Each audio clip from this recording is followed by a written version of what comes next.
I see Error has upgraded his file name. All right, you guys ready? I'm ready. All right, here we go. I'm going to quit out and they'll be starting.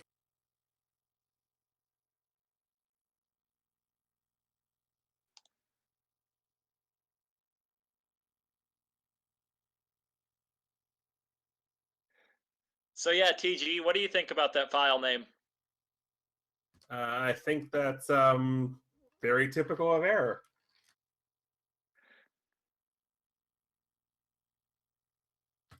And with that, Hex Chat or MIRC or whatever you want to call it has got them going. So once we can account for the Twitch stream delay, we will have some Zelda 2 randomizer action for you tonight. I am the Greenleaf Effect, and with me is going to be amazing Ampharos. Yes, and already we see Error saving, I think, 1 frame by walking left in North Palace. And walking left into a swamp area, that's always fun when the first thing you see is a swamp. I think it's always really fun when about 5 tiles from start is Shield Town. That means a nice, easy spell to start with, at least. We all know I'm hoping for it to be a fire spell. You really would, wouldn't you? Of course I would. Did you not see any of the Keys tournament at all? I actually didn't, but it's okay. Whoa, no, wait. Shield in Shield Town? What is that? A lot less useful than Fairy, but somewhat more useful than Fire. True, but it's not nearly as fun when the stuff is where it's supposed to be. It's only 18 cost, though. That's actually pretty good for Magic 1 Shield. Yeah, actually you are correct about that. So they take a Magic level, get it down to 16, that's 4 Shield cast.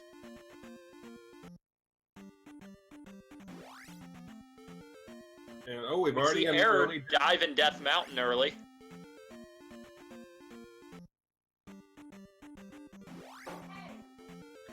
Whereas Cacheline is deciding to explore the rest of Hyrule instead. It's always a tough decision whether you should go poking around in Death Mountain or not early in the game. Because it can really pay off, but it can also really eat your time. Yeah, it's one of those situations where when you find an early, dungeon in Zelda 1, do you poke around and try and find an item, or you come back later when you're better equipped? Though on Cacheline's side, we're seeing going east from the start just leads to a hammer-blocked cave. So it doesn't look like this is a very accessible overworld. Yeah, gotta love the ones where everything's trolly. And the other thing about, all this randomized overworld is it actually puts your knowledge of what caves look like to the test, because as you can see here in Death Mountain, if you don't know the caves you're looking for, you could spend time wandering aimlessly through them, because right now, ultimately, all we're looking for is the cave with the item in it. Yeah, the statues are a pretty big tell, but if you don't know what to look for, you can get lost easily. But on Cacheline's side, he just found the trophy cave, found a pool of lava, but more importantly, outside of the trophy cave, there's 2 more towns.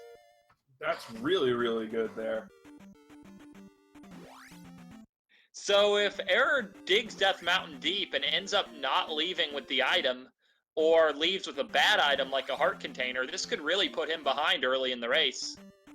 Yeah, but that same token, if it's a good item, it can put him very, very ahead. And speaking of heart containers, that's what we're getting here in Trophy Cave.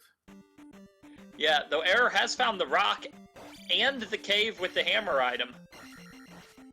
So it's a shame he doesn't actually have the hammer yet, or he could have picked both of them up right at once. Well, unless, of course, the hammer is this item. I mean, Shield was in Shield Town, so why not? I mean, absolutely. Randomly unrandom. There we have Fairy Town, always a good one to locate, and the second free spell. Yep, and this is the good side of the river town of Saria, or Life Town, as most speedrunners refer it to. Shield Town, of course, is Raura, and Fairy Town is Mido. It's Raura. It's whatever the first stage in Ocarina of Time is. Nobody remembers its name.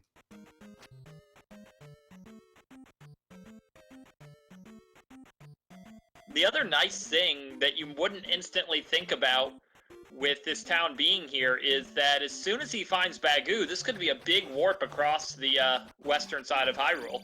Yeah, but speaking of big, he also gets the biggest spell in the game with Thunder. Thunder's always... Oh my! Error just found the raft. Oh, that's huge. That opens up everything.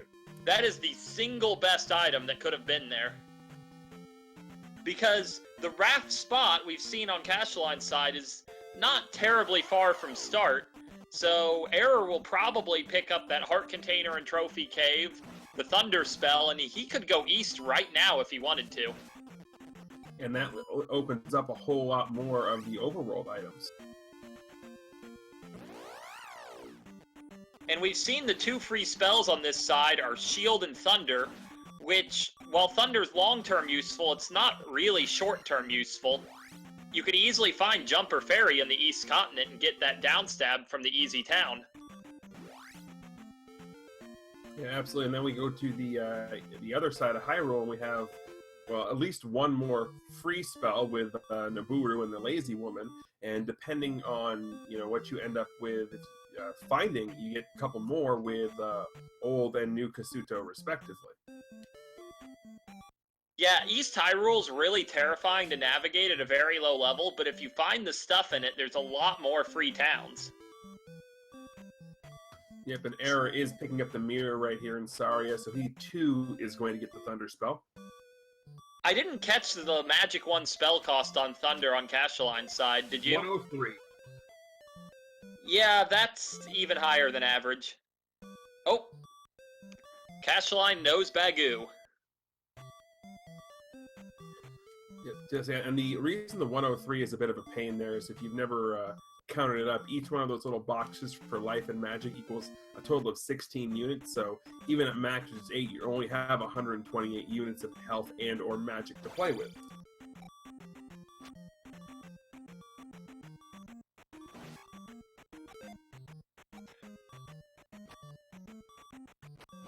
Kind of surprising we've yet to see any of the palaces.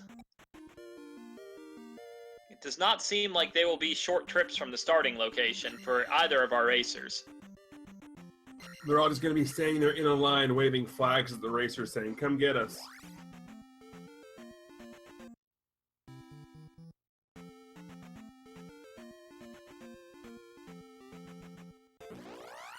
Looks like Error's deciding to stay west for now. It makes a lot of sense with what he knows. There's still a lot of the world left to poke around in.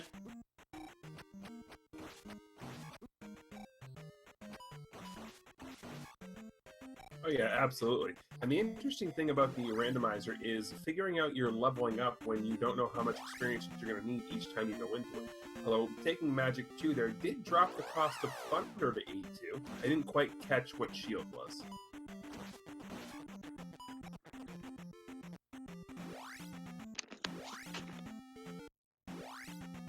The one thing I've definitely noticed when it comes to spell cost randomization is if you do get really lucky with an early level, a lot of times spells kind of get stuck at one level for a while. And the grass tile, where you normally find the heart container in vanilla, has the flute. Or plunger, or whatever you want to refer to it as. The not very useful item. Finding the horn is kind of like finding the raft in Zelda 1. There's a chance you'll need it, you probably won't, and you're not excited to see it. Still better than the book.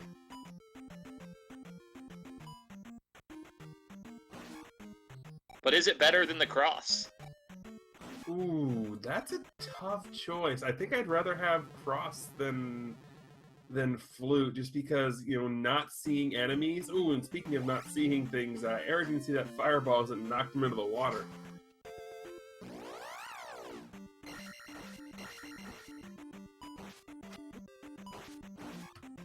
And down on Cacheline's stream, you see why small desert encounters are atrocious. Bubbles, dead fish, Dyras. Where you see atrocious, I see opportunity. Those orange Dyras are not really that difficult to fight. They have the shield spell, and it's 100 points. If you fight a couple of those small desert encounters, you could get your level up in a hurry in this early game. That's true. Speaking of leveling up in a hurry, Error is going to be picking up not just the flute here, but next time he kills something big, he'll be picking up attack 3. And unfortunately, the 10-point red moblin isn't going to do it.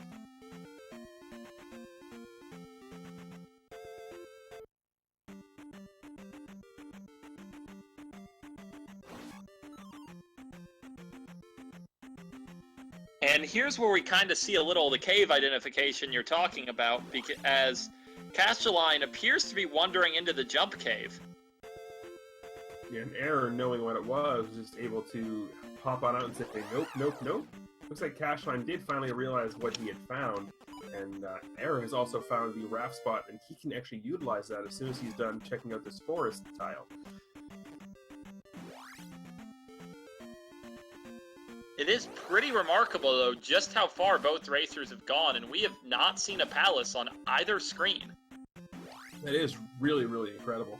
Although, speaking of these encounter tiles that we're talking about, you'll notice that every time you see them, there's going to be one specific tile. In the case of that one, a forest tile completely surrounded by another thing. So in that case, we have forest surrounded by swamp. Coming up here, also on Error's screen, you will see forest surrounded by grass. So whenever you see that in the randomizer, you know, hey, that's an encounter tile.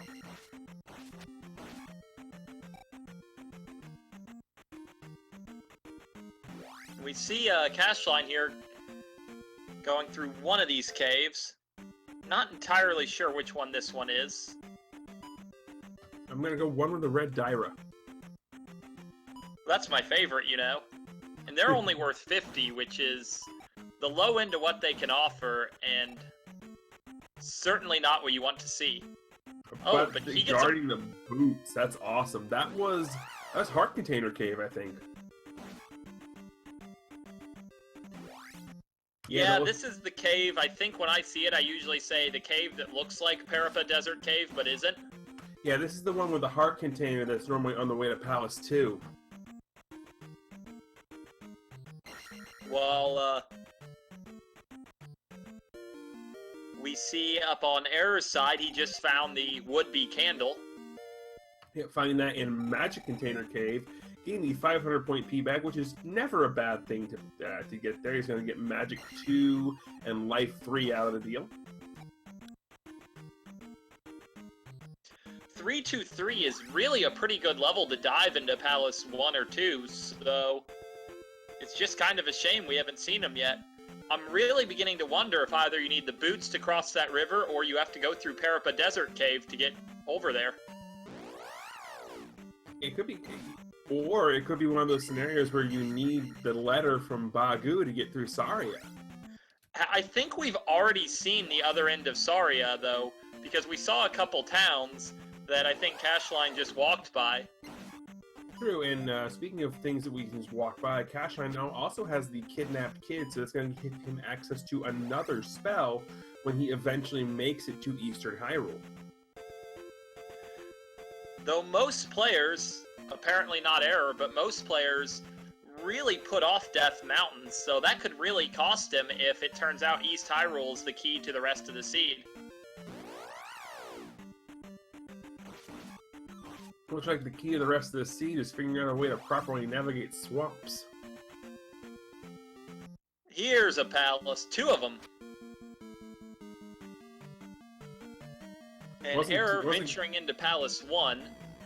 It's always dangerous to go into a palace without the magic key or magic key or fairy, but oftentimes you can get through one regardless. Yeah, although I must say, so far in the randomizer, at least in the races I've seen, most of the color schemes have been good. This color scheme, I'm not sold on this one yet. You don't like mustard yellow?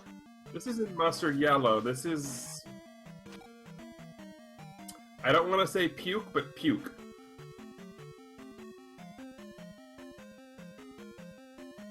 I mean, isn't it about how you feel if you run into a room with, like, 3 blue iron knuckles?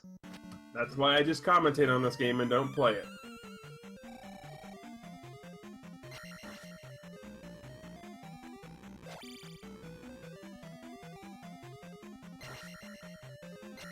Yeah, the thing about, especially about early Palace 1, or say early 15 minutes in or whatever, but with the 3-2-3 and Error's level of skill in this game, Palace 1, as long as it doesn't throw any crazy hiccups, being able to go through these early is going to be a huge, huge boon to Error, because he is one of the top runners of the all keys category of this game, and that is kind of the baseline for what this is going to be based off of, is all keys.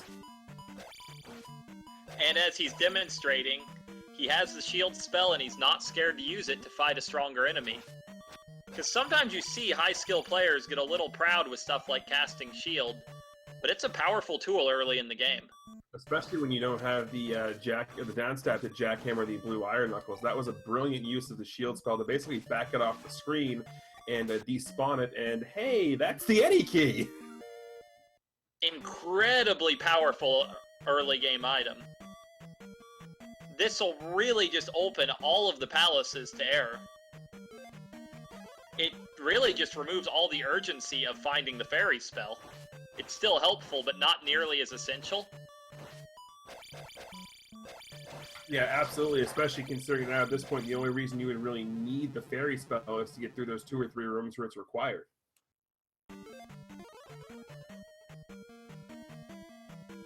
Or, of course, to get up and down stab.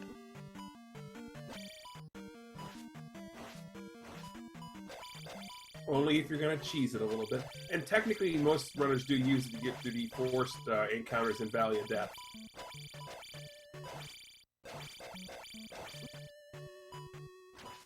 Yeah, I'll be honest, I'm watching Error take out this blue iron knuckle, and he's getting hit a fair amount, but it is less than half as much as I would get hit.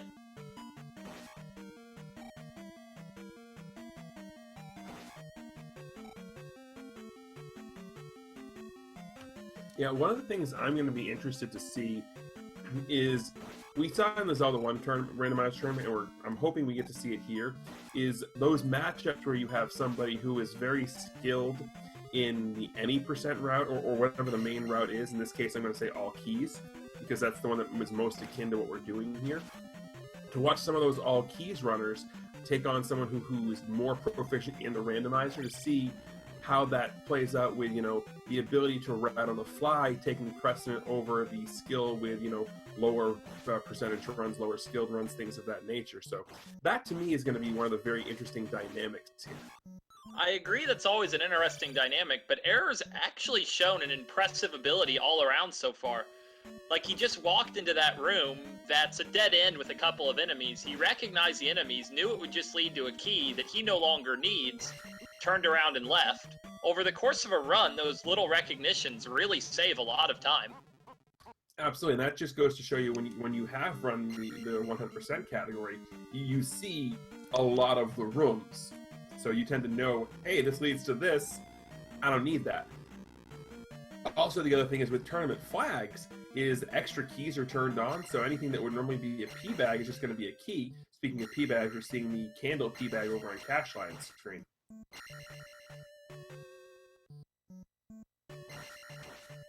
Though that game over for Error was really unfortunate.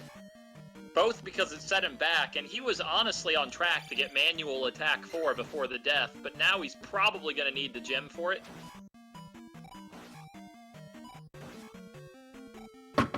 And had he had enough experience, he could have got manual 4 and gem to 5, which would have been huge. In Palace 1, gem to 5 might have been tough, but maybe.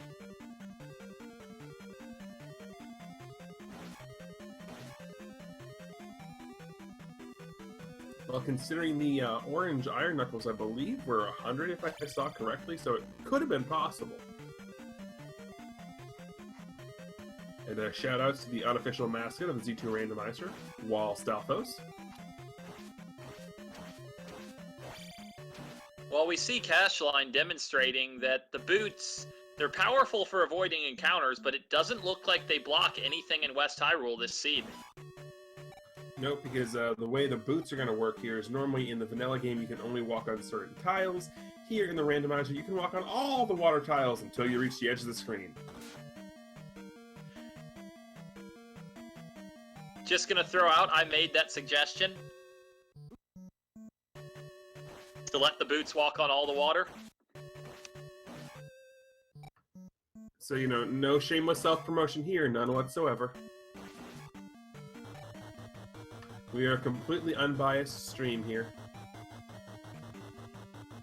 I mean, let's be real, the only person who feels less shame than me is you. What is this word shame you speak of? Although we do have the interesting fact of Error reaching Horsehead as Cacheline finds Palace 1. Hey, look, they're all in an order! What'd I tell you? All 3 palaces right there! That's actually a beautiful rhythmic pattern of the palaces. They form that nice little triangle. If only you could play the horn in the middle and get a 4th palace, right? I was just gonna say that!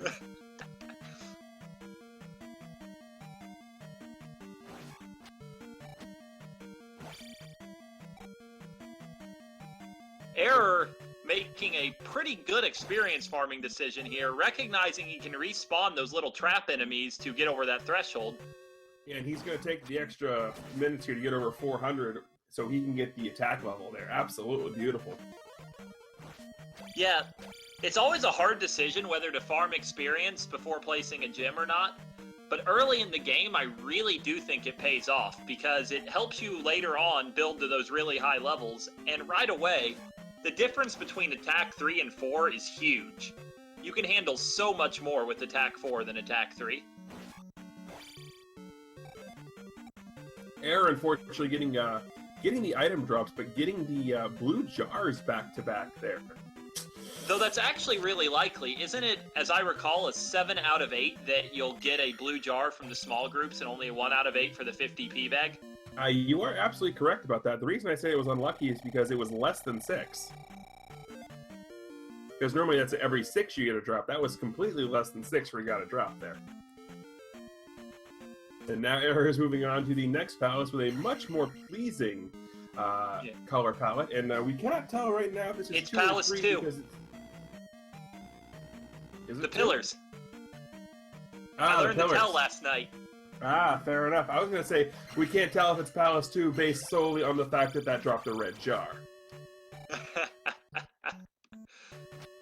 Yeah, the way you tell between Palace 2 and Palace 3, for those who don't know about that tell, is if the pillars in the background are smooth, then it's 2, whereas if they're kind of jagged and broken up, it's Palace 3. The more you know.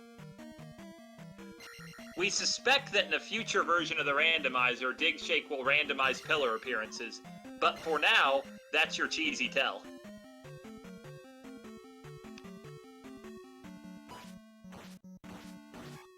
Now here's our big question, because we know Error's going to dig in Palace 2 for the item, and will try to complete it, because there's only 1 glove block room in 2, so it's more likely than not he can get through this with his current equipment. Will he try Palace 3, or will he move on? I think Error would try it, and if he gets to the point where it's like, nope, he, you know, do that quick little delve in and see, hey, you know, see what you can find. At least that's, you know, that's my thought process in the whole deal. You know, and I'm not nearly as good as he is, and hey, it's hammer time! Hammer's actually a pretty good find here. Error knows where the hammer item in Death Mountain, knows about the hammer cave right by start. This lets him pick up 2 relatively easy items very easily, as long as he remembers the path in Death Mountain, which can be pretty tricky. But from what we know, most of those items are more than likely looking to be magic containers and heart containers. I think the most likely things to find are going to be the trophy and the medicine, because we haven't seen... Oh, we've seen the kid, haven't we? We have seen the kid, yes. Cacheline. Cacheline has the kid, the boots, and the... does he have the glove? No, no one has the glove the yet. glove. That's the big item we No one still has the need to glove? find. The Legend of Zelda Glove Adventures. Brought to you by the Swamp Lobby. I thought it was going to be brought to you by O.J. Simpson's attorneys. No love for a glove joke?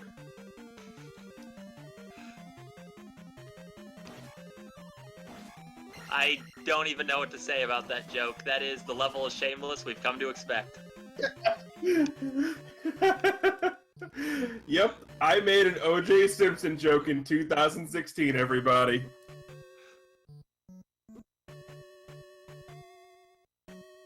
Not even the worst joke I've made in one of these. But we do finally have a Howie Mandel sighting over on Error side, as he's going to be taking it to Helmet Head.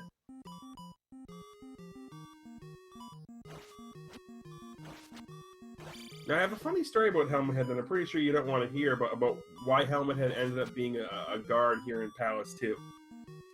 He never wanted to be a guard here, but what Helmet Head really wanted to do is he just wanted to be a hair model for Shampoo. But unfortunately, he ran into an unfortunate curling iron accident that took all of his hair, and now he's ashamed of it, which is why he wears 2 helmets. And that's why he's just here because he's mad and enraged at everything. That's all. Helmet Head's just misunderstood. I mean, wearing 2 helmets just seems so uncomfortable. I might be mad and enraged all the time. He went up to Link to ask Link, could you please help me get these things off? And then Link stabs him. What do you expect? Yeah, I don't know. I mean, if some creepy guy said, hey, can you help me take off my helmet? I'd probably stab him too, unless he bought me dinner first. Error choosing to leave Palace 2 without its item and give Palace 3 a shot. Meanwhile, Cacheline, it looks like, is just about to wrap up Palace 1. Did you find the hammer? Yeah, Error got the hammer out of that. No, Cacheline. No, because, Oh, wait, I'm crossed up, aren't I? You're a little crossed up, yeah. Palace 1's item was... the magic key. Oh, yeah. That really good item. Palace 2 had the hammer, and Palace 1 also has a little bit of checkmate over there on Cacheline's side, as Horsehead decided he was going to take the queen there.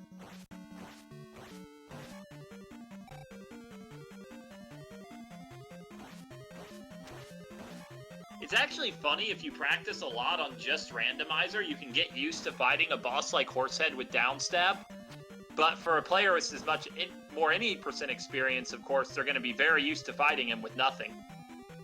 Yeah, the only time you will see Horsehead fought with downstab in the normal vanilla game is if you're doing all keys Dark Death Mountain, because you go get hammer and all that, so you end up in Palace 1 with Fairy and downstab.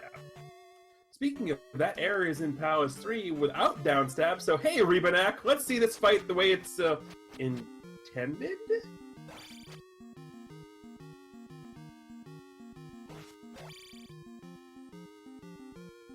And it looks like Cacheline did not find the item in 1 yet, so he's going back for it. He'll be very satisfied to find that key. Absolutely. That's like diving back into a dungeon in Zelda 1 and finding the ladder.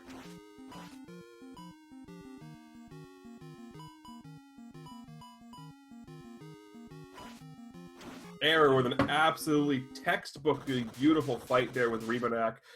That's how you kill Rebanak when you can't pogo on his head in the corner.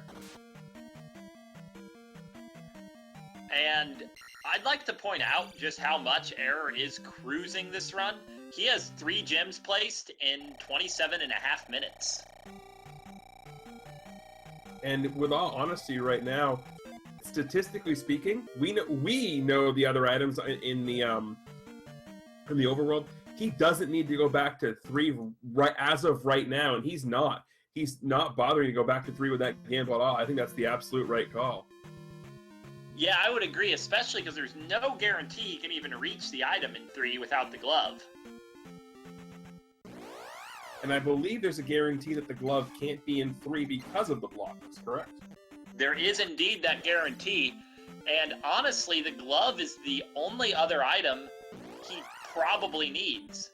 Of course, from his perspective, he doesn't know where the boots are yet, so the boots could be in 3 based on what he knows, but not on what we know. Right, we know that the boots were in... Oh, there's the trophy in Death Mountain.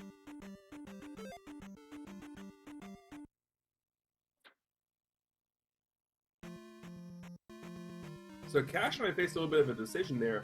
He could have opted to go to Life 5 or Magic 4, opts to not, and he's going to go up to Attack 4 instead when he finally gets the extra 200 experience he needs.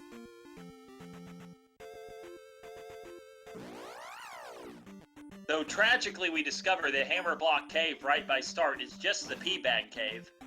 So Error's not even going to bother, he's just going to move on. Yeah, and as AA mentioned earlier, Error does have a huge lead, having placed 3 gems in. We're not even a half hour in, whereas Cacheline has only placed the gem in Palace 1. He did just have to go back in and find the any key. Now you see him opting to take the long path out, and that is so he can keep his experience to get to attack 4. One of the unfortunate side effects of having to delve back into a dungeon is if you get to that experience point total, then you're a little pooched.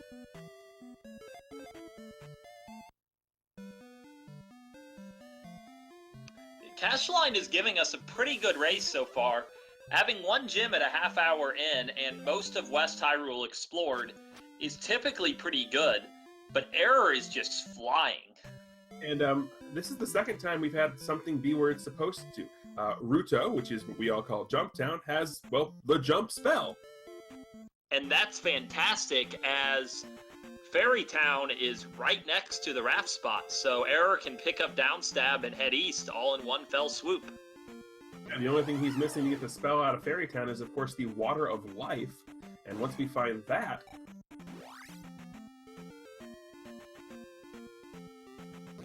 The other thing for Error, though, is he still hasn't found the other couple of caves here that we know have the boots and the kidnapped child in them.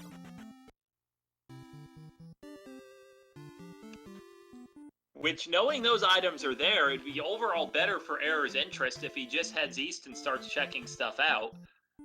Though he doesn't know that, so it might have some temptation for him to go looking for those caves. It's one of those things where, having played enough randomizer, it's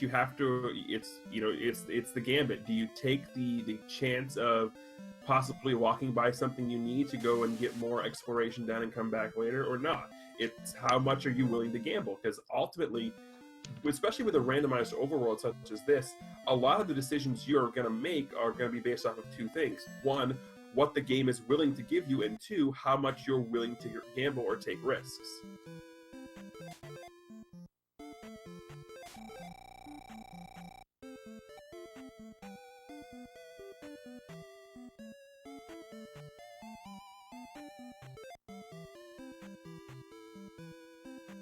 Was that a 62 Thunder I saw at level 3 on Error's screen there? Error's only at Magic 2, isn't he? Oh, he is? Is he at Magic 2? Wow, really short Valley of Death there to get to the Great Palace. That's going to be nice. It's also really nice because Valley of Death is not a very long walk from the start if you up A on the overworld. You are pretty close to the raft spot from North Palace, and Valley of Death's right there on the East Continent. Yeah, that's another big find. So that's right now it's the only palace that's sort of isolated on its own. Everything else just wants to stick together and party. And here Cacheline will get the hammer, which could be a doubly incredible item for him, because even though we know the hammer just leads to the trophy, which gives you the not required but nice jump spell, it might encourage him to dive in Death Mountain, which would really be the critical thing for him. Although speaking of diving, Error is going to be diving into Maze Island here, which is going to have 2 items he can find. And also Palace 4 is guaranteed to be here as well. Though unfortunately for Error, he does not yet have the Reflect spell, so the 2 items are going to be the limit of his gains here. He's going to find one right now, and he's going to get... Hey, there's the Water of Life!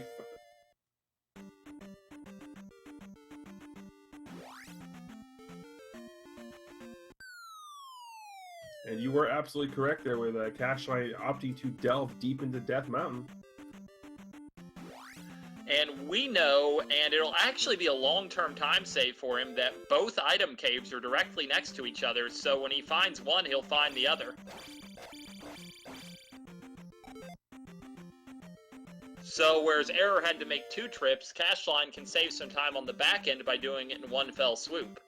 Yep, and you were absolutely correct. Error did only have Magic 2, so I apologize for that.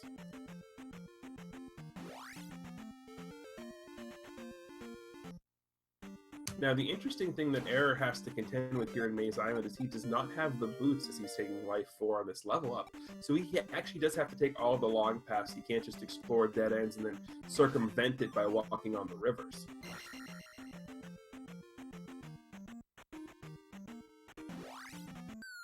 But he doesn't really have to worry about it because here's the second item. This is normally the cave where you would find the kidnapped child, and he's going to be rewarded with more than likely, well, it's a heart container. I was going to say more than likely something to increase one of his 2 bars, and it is his 6th total heart container, the second one he's found on the overworld. Meanwhile, Cacheline has found his goal in Death Mountain. He has the trophy right away. Let's see if he finds the other cave nearby. Doesn't look like it right now. Yep, this is not the correct direction. Unless he saw the boulder and made a beeline for it quickly. Which is really logical, especially because you definitely, if you can do both caves in any order you want, you definitely want to do the boulder first so you don't have to backtrack out of the other cave. No, it absolutely makes sense. And Error stops because he sees a desert tile surrounded by forest, which he knows is going to be a, hey, I've got something here. Yes, beeline, quick, put it back in.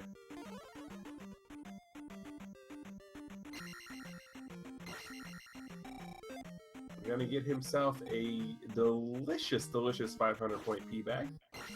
Which means when he finds another palace, he will more than likely be using that gem to get himself up to Palace 7, Attack 7.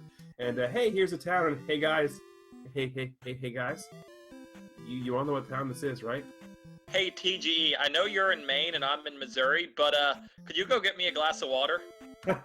No, I might, you know, that's actually a legitimate one, but this lady right here, she lives only, what, 20 feet from a fountain? She's too lazy to get it herself? Oh no, I have a sink in the other room. I want you to come here and pour me a glass of water. You know something? I would be okay with that. I have no problem flying to Missouri to do that. And unfortunately, we're going to be getting the spell for giving the old lady her water, or the young lady her water, excuse me, how dare I. But, so yeah, not, but basically the same thing. I mean, you can't expect her to go get that water. What if she drops her phone in the fountain? It's just too dangerous. See, the rumor I heard was that if she goes too far away, her ankle monitor will beep. Yeah, again, unfortunately for Error there, it goes through all the trouble of getting the spell just to have it be, well, spell. I don't know if spell's really that bad. It costs 60, so he can afford to cast it right now, as he makes his way into Palace 6. And if he finds New Kasuto, it's an item right away. Yeah, that's what I said. That is the only benefit, is it does mean he can now get the item from New Kasuto, and unfortunately he still can't get the item behind the old lady because he needs between 5 and 7 magic containers. That's randomized, and he's still only got 4. But you know, you were speaking about risk. Let's talk about risk and error here. Diving into Palace 6 without the glove. Other than Great Palace, this is probably the place you're most likely to be glove blocked. True, and I do have to say, I do love this room that Error is in right now, just because of the way the game is programmed. There is no blue in this room's color palette, so if you have a blue enemy, you get that really gray tone, and I'm not gonna lie, gray iron knuckles look really creepy. And Error as opposed to the normal huggable appearance of the blue iron knuckles. I wouldn't say they're huggable, but... Oh, they're very huggable. And if you hug them enough, you'll hear Ganon laugh. It's a secret mechanic. Well, no, that's not Ganon's laugh, actually. That's just the laugh they stole from Punch-Out. That's Soda Popinski. So, are you saying that Ganon and Soda Popinski are the same dude? Well, what I am going to say is that Zelda 1 happened, then Punch-Out happened, and he got a name change from his original Japanese name, which I believe was Vodka Drunkinski, to Soda Popinski, and then Zelda 2 happened. In between there, you know, Mac did knock out Soda Popinski, so it's entirely possible.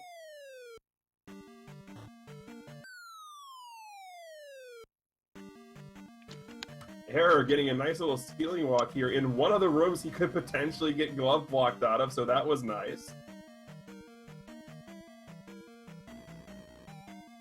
Cacheline has acquired the down stab or broken pogo stick. Because let's be honest, that's all you really use it for in this game is a broken pogo stick.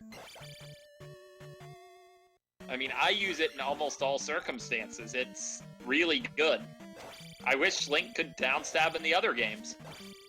Well, you can if you play Smash. Yeah, I wish in Smash it has as much landing lag as it does in Zelda 2. Mean none? Exactly!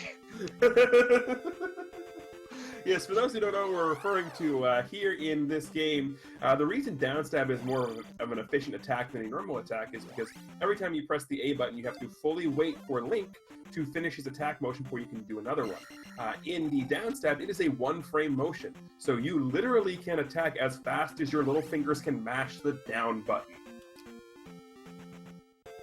Though worth noting, in terms of that frame data and how action-oriented this game is, you'll notice a lot of players use very few of these standing stabs and almost entirely crouch stabs, and that frame data is the reason. The crouch stab is a faster animation than the standing stab. Yep. I attempted to do a run of all keys because after the all keys tournament, I told people I would. And the one bit of advice I received in my chat from everybody is, if you ever standing stab anything in this game, you're doing it wrong. There are exceptions. I really like the standing stab, the spicy chickens, because they can jump over the crouch stabs. And I like the standing stab Dark Link because I feel it controls him. But that's about it. And you can tell Error has done the any percent route of this because he knew exactly where that mole was going to spawn here in Old Kasuto Town.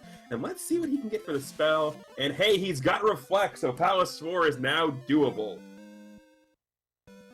Now, I don't know if Error's comfortable not having Fairy, but in theory, he has all the magic he needs.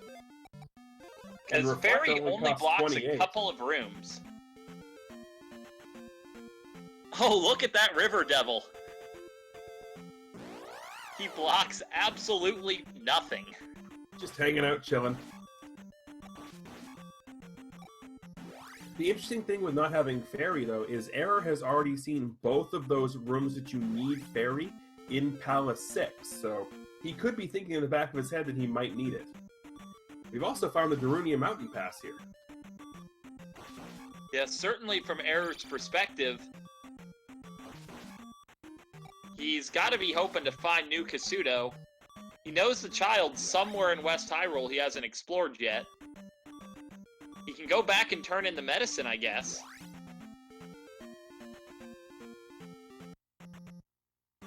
Error trying to get the bubble skip here to skip this tile, so looks like the encounters didn't want to agree with him the first time, but the second time they're going to be nice, and Error's going to have to be very careful with this because he is on some zombie strats, but makes it through absolutely beautifully.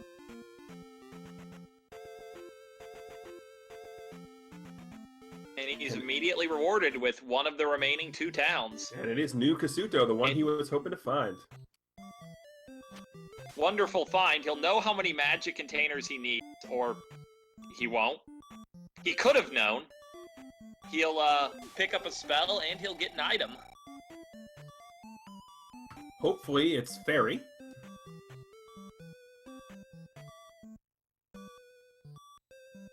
Though I don't imagine he'll be too upset if it's life.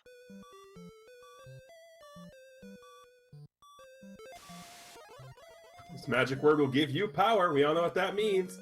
Fairy time.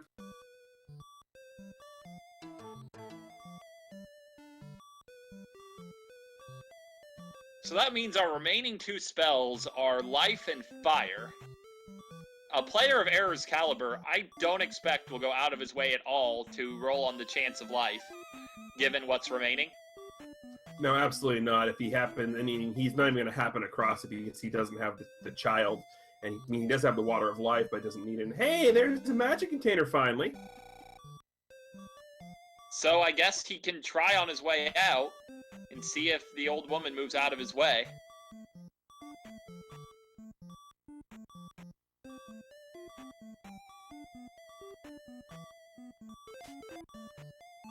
I'm going to start off real quick and get a nice little back rub there to refill his life first. And I say back rub because that's the only thing I can think of that's not extremely, well, lewd. Though I'm actually beginning to think, based on the information we've seen in both streams, what possibilities really remain for the glove? There's not a whole lot of spots. 4, 5. We have... I guess there's the 2 tiles out here in the east, and Cacheline's about to check the water tile that Error couldn't. If this is the glove, this could be what Cacheline really needed to put himself right back in this. But it's just another magic container. Now, if that's the secret to getting into the new Kasuto's second item and it's the glove, it could be just as good, though. True.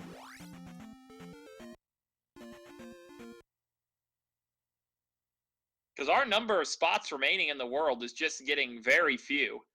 Error has to be thinking the spots he skipped in West Hyrule might be critical. And he's going to up-A his way over to West Hyrule and see what we can come up with. But again, the thing we have to keep in mind is the glove could still possibly be in 4 or 5.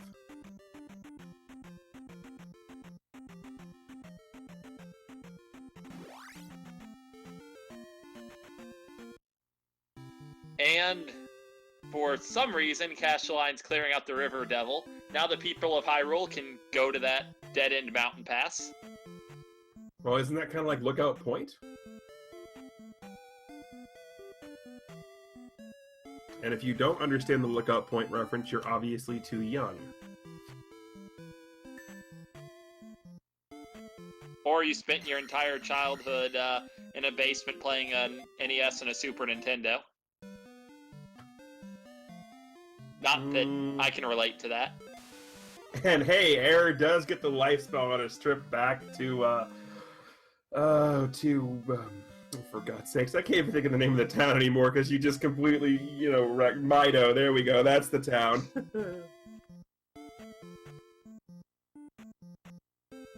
Jeebs, it's not that we're intentionally avoiding everything. It's that I've already ranted. It's not the rant about the fire spell. It's a rant about the lazy lady. Everyone calls it the fire rant. It's the Nabooru rant. If you guys are gonna call me on the carpet for something, at least call me on the carpet for the right thing. It's Nabooru rant, not fire rant. As TGE just gave us his ranting rant.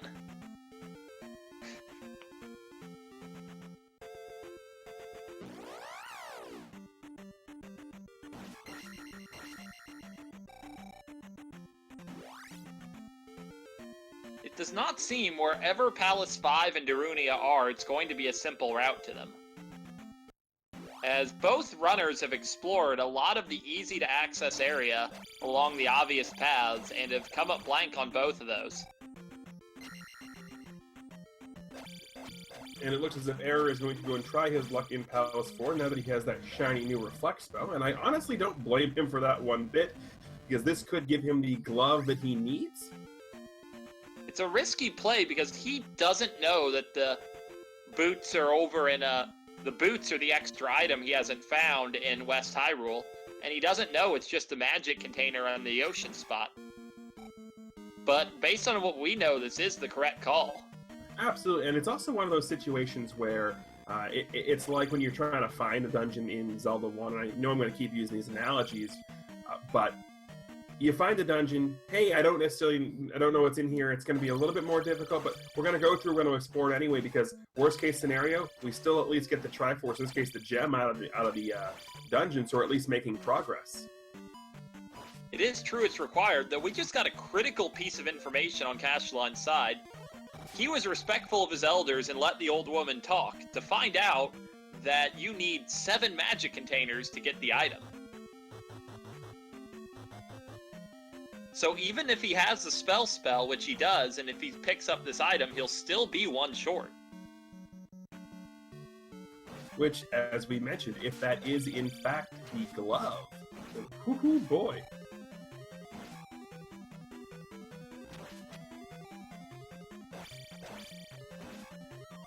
Though in a way, it being 7 is good news for him if it is the glove.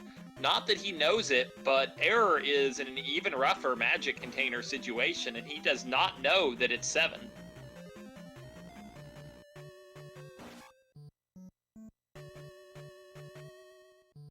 is true. That is true.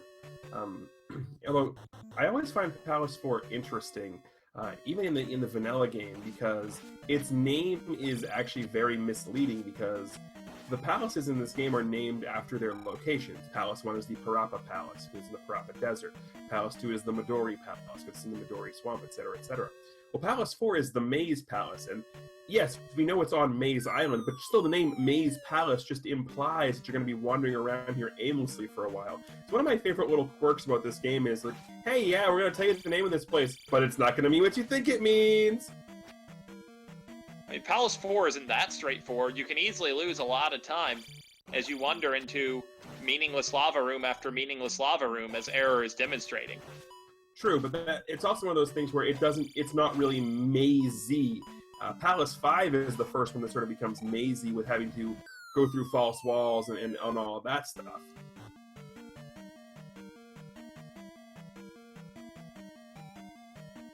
And we have got an up and A on Cacheline's side of the world, or at least Cacheline's side of Hyrule, as it were. And Cacheline is, still gonna have blah, blah, blah, blah, blah. Hold on, let's try this again. Rewind that and use big boy words here. Give me a second. Okay, up A on Cacheline's side. He still has to solve the two palaces here on the western half of Hyrule. And I'm going to stop talking now because I keep tripping over myself. Well, now that TGE has finished defeating himself, I'll point out the upside of what Cacheline found, which is that he was able to manually take Attack 5, which will really help push his leveling ahead.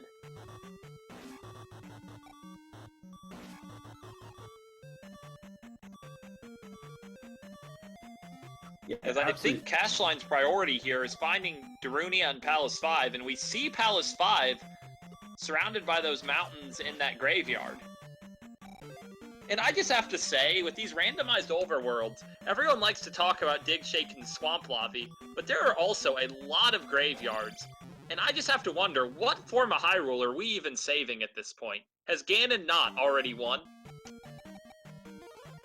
Well, I could break out the Hyrule Encyclopedia that I've gotten lampooned for before and tell you which timeline we're on. And then we know which version of Hyrule we're getting into. They call it the Downfall Timeline, but it could be considered a rise. The rise of Ganon's rule, of course. Well, and to complete your analogy on all the graveyards, Error just found the item in 4, and it's the cross. Rest in peace, people of Hyrule, and rest in peace, Error's hope of finding the glove in here. Well, at this point, there's, 2 more locations it could be? Palace 5 and Behind the Old Lady in New Kasuto, right? I still don't think we've seen the desert item. Like, we've seen a bunch of desert tiles, but I think we've seen everything other than the item, haven't we? We might have. I don't know. Like you said, it's hard to keep track of all of that.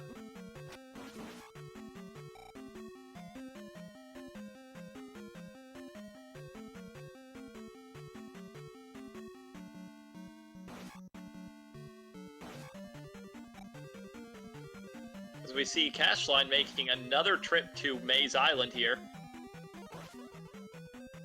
Did he not leave with both items on his last trip? I think he did, but I think he's got the Reflect spell now, so he's going to Palace 4. Or maybe he didn't leave with both items.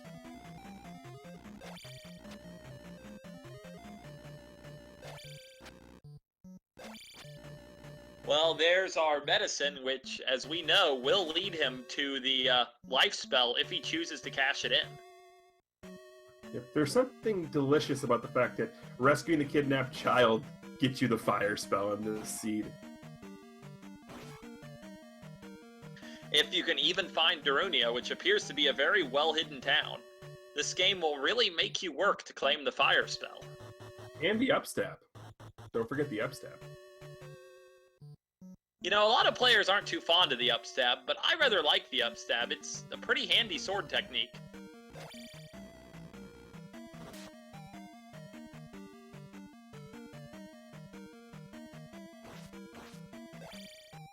Very good if you want a Granny Strat Barba, that's for sure.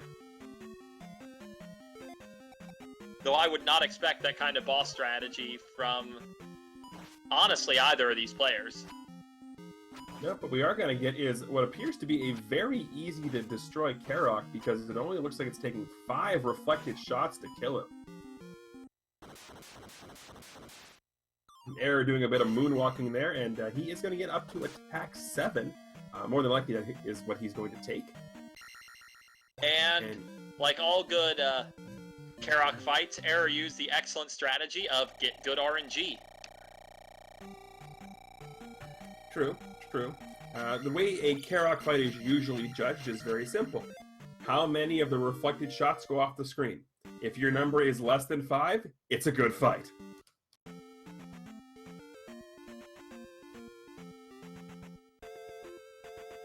So now you can see the fact that Cash has the boots, giving him a little bit of advantage. Error having to take this longer, windier path. And they're actually going to high-five on this screen, which is kind of cool.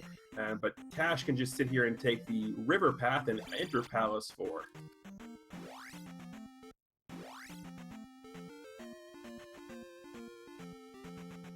And it looks like Error is going to...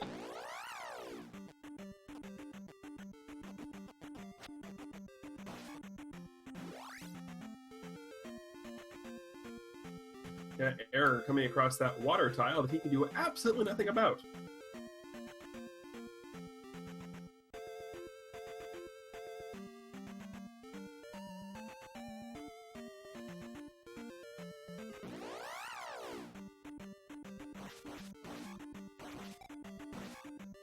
And I was trying to figure out what Cash was doing there. He kept entering and exiting, but it looked like he was trying to refill his magic, but kept getting the red iron knuckles there, so I'm a little confused.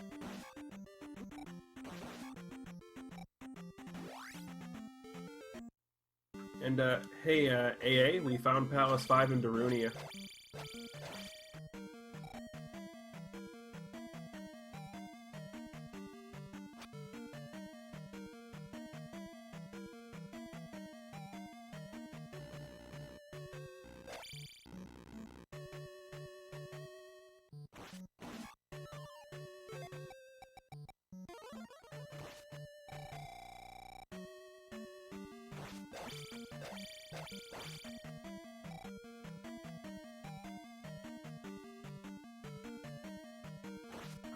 All right, so while we are working to get that audio back, you can absolutely blame TGE. And I lied. I thought we were in Palace. I thought we were in Palace 5 on Error's side. Turns out we just went back to Palace 6. So that is a error on my part. So again, I apologize for that. We have got Palace 4 being explored with Cacheline here. He comes across one of the 3 bridge rooms where you would normally get a key and take a Death of Use, potentially in the 100% all keys category. Error now going to be using the fairy spell to come across what we have dubbed the lava lamp room for obvious reasons. I mean, look at it. It's just a giant room full of lava where there's a bunch of light up balls. It's a lava. I'm going to stop now. Anyway, we are now in this room where if Error doesn't jump, he's going to fall into the Canadian pit, which he did. Unfortunately, it's not going to lead exactly to the Canadian pit, but that's a thing. So yeah, we have a Canadian pit reference here, everybody, and it's referred to as the Canadian pit because, well, as far as I was told in the any percent or 100% tournament, because all the Canadians fall into it.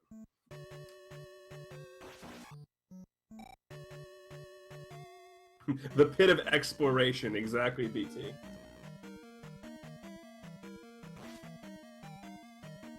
Exactly. Blue Iron Knuckles down here in Palace 4 giving Cacheline all kinds of trouble. And just as he gets that nice little pogo stick rhythm, the orange Moa comes over and is like, hey, your head looks fun to bounce off of. I'm going to do that.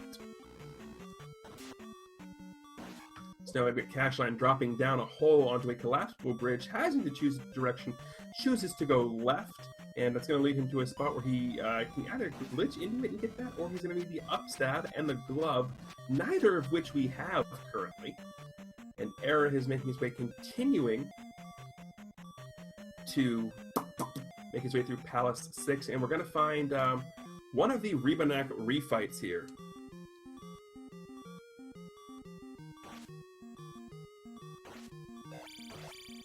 Yeah, and Karok also is found on Cacheline's side, and Karok makes short work of Cacheline's Link, as Error makes short work of that Rebanak with Attack 7, makes things so much easier.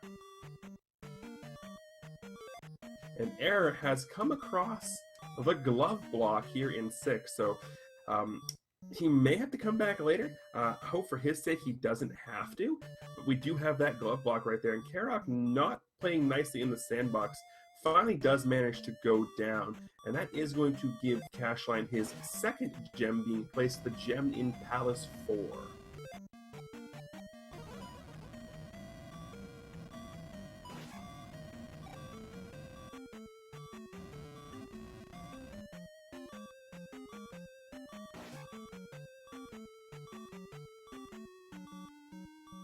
So Error now hoping that he can find a separate path through this palace that doesn't involve taking the glove path, or else we are going to have to go ahead and find out where that is. And again, as we were mentioning earlier, there's not a whole lot of places left the glove could be. It's either behind the old woman in New Kasuto, or it is potentially in Palace 5, which we got a brief look at, but not actually sure where it is. Cacheline is now going back into the Purple Maze Palace so we can potentially pilfer the item, which we know is the cross.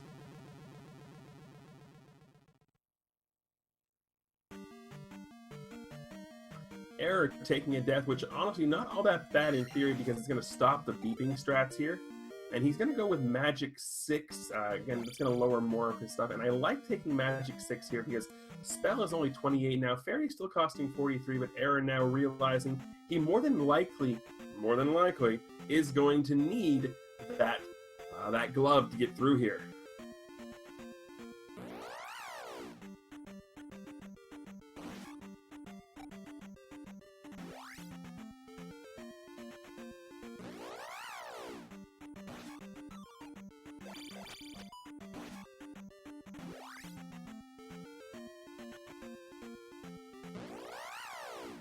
Error finding this long path along the river that he cannot cross without using the boots. So that means he's now going to have to go and actually find where those boots are.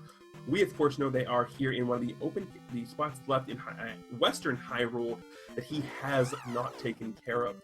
Meanwhile, and yes, I said meanwhile, go ahead and get your counts in, everybody. We're going to do that again. You have Cacheline down on the other side of your screen, or on the right-hand side of your screen, I would assume. And he is continuing his way through Palace 4, where he is going to be very disappointed to find the cross.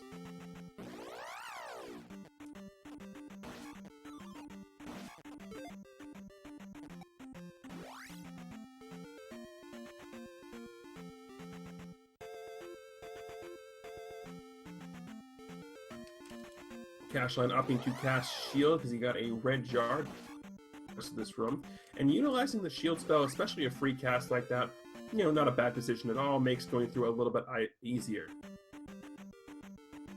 That is fair enough, 7-8, that is fair enough. And for those who don't know what I'm potentially getting at, it's a reference to something that happened during the Zelda 1 randomizer tournament. However, what we are going to mention is Error there just pulled off a trick that is known as Fairy Feet. It is effectively a similar trick to the screen scroll from Zelda 1, and it's called Fairy Feet because it was discovered by Crystal Saber while he was playing with, well, his feet. I'm not making this up. I'm not. I wouldn't lie to you guys. I wouldn't lie to you guys. Okay, maybe a little. And, BT... nobody needs a whole army of sandbag.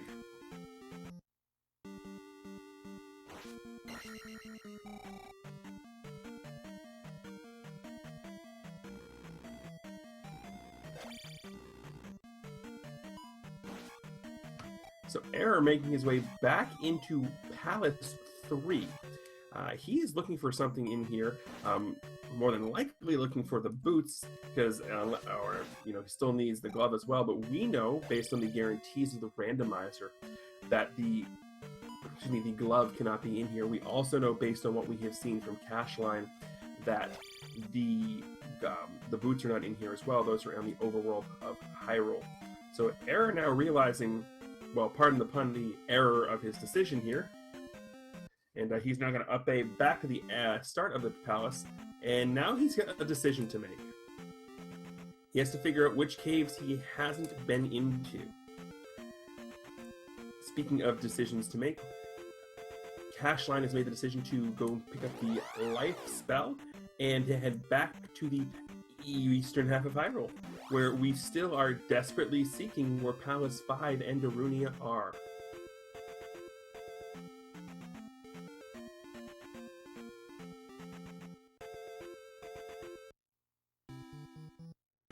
Error finding King's Tomb and opting to pause a second. He's going to up A yet again. The randomized overworld seems to be winning right now over on Error's side of things.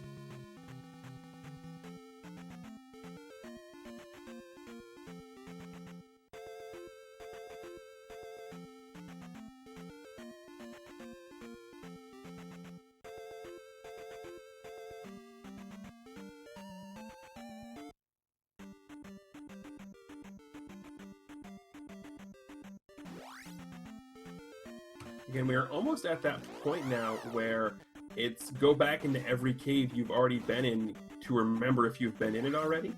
At least that's the point I feel we're at. Looks like Error now is opting to Cape Jump Cave. So I believe this is where actually is going to lead him to where he needs to go, but I could be incorrect on that. You've got now Cacheline on his side of the screen. And there you go. Nope, not Jump Cave. Error has found the boots finally, so that's going to be good for him. Cacheline has found what is, I can't remember if this is the new Kasuto Cave or if it's one with an item in it. They look so similar, I can never remember, and I do apologize for switching to this weird British accent. I figured I'd have a little fun. Cacheline, that cave's going to take him to a big old set of desert, and he realizes, wait a second, I might be able to look around it. No, we know where we are.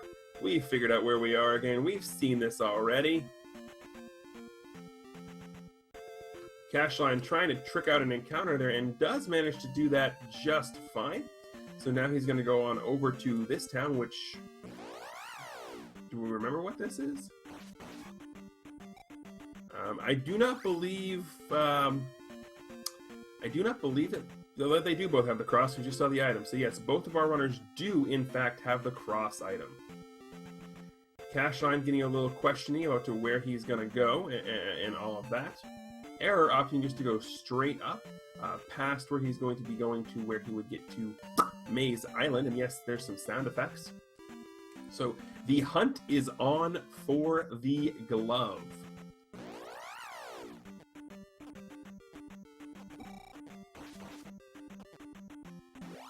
Cacheline picking up the pea bag there. Error hoping and praying that this water tile is going to be the glove that he is looking for. Unfortunately, just a magic container. The one good thing is one more magic container for either one of our runners, and they can check out what that item in New Kasuto is. Which, for anyone who knows me, knows that I am desperately hoping and praying that that item is in fact going to be the glove.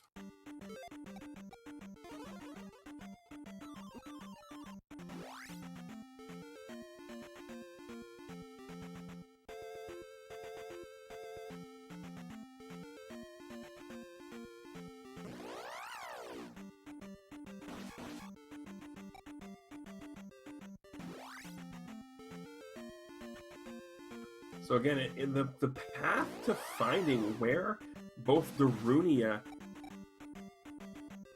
and the excuse me, and the fifth palace are, it looks like it's going to be one of those really, really strangely convoluted paths here. So who knows? Error was going to try and fairy feet this, but there he goes. Now he's going to go ahead and there's the fairy feet.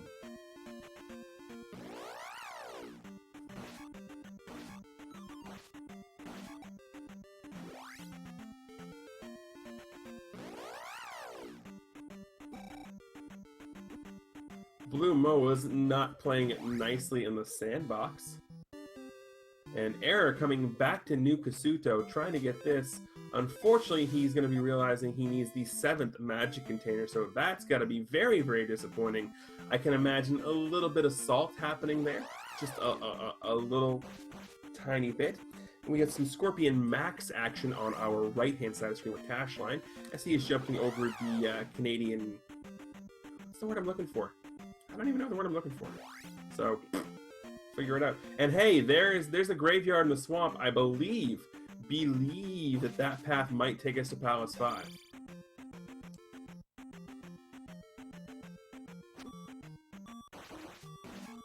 Error gonna go ahead and kill that Zola.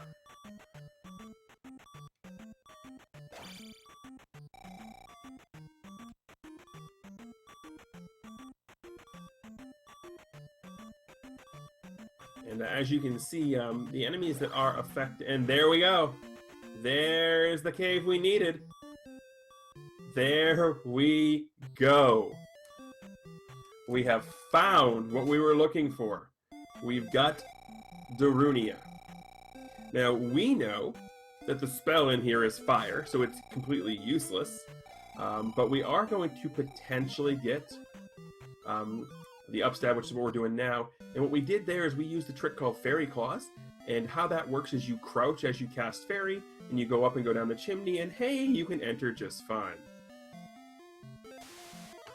No, BT, the stabs are not shuffled, at least not yet.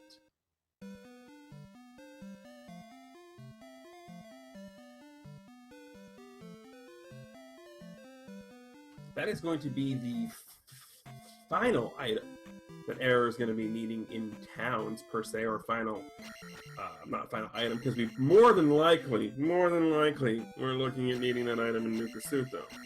So, not to sound pretentious or anything, but we're definitely going to need that. We've also got the desert tile coming up right here, so that could also happen to have that. Nope, desert tile's going to have what it normally has, a heart container, but there is Palace 5.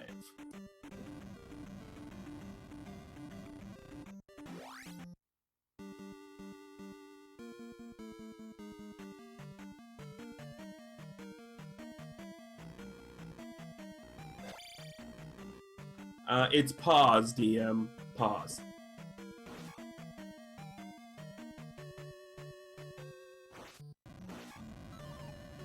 And Error in autopilot mode does opt to go back to get the 200-point P-back, and I do not blame him one bit. So he is absolutely going to be searching out the item here in this dungeon, and we're going to hope and pray it's the glove. If not, we're going to hope and pray it's the magic container, so that New Kasuto has the glove. But this has definitely been the Great Hyrulean Glove Search 2016.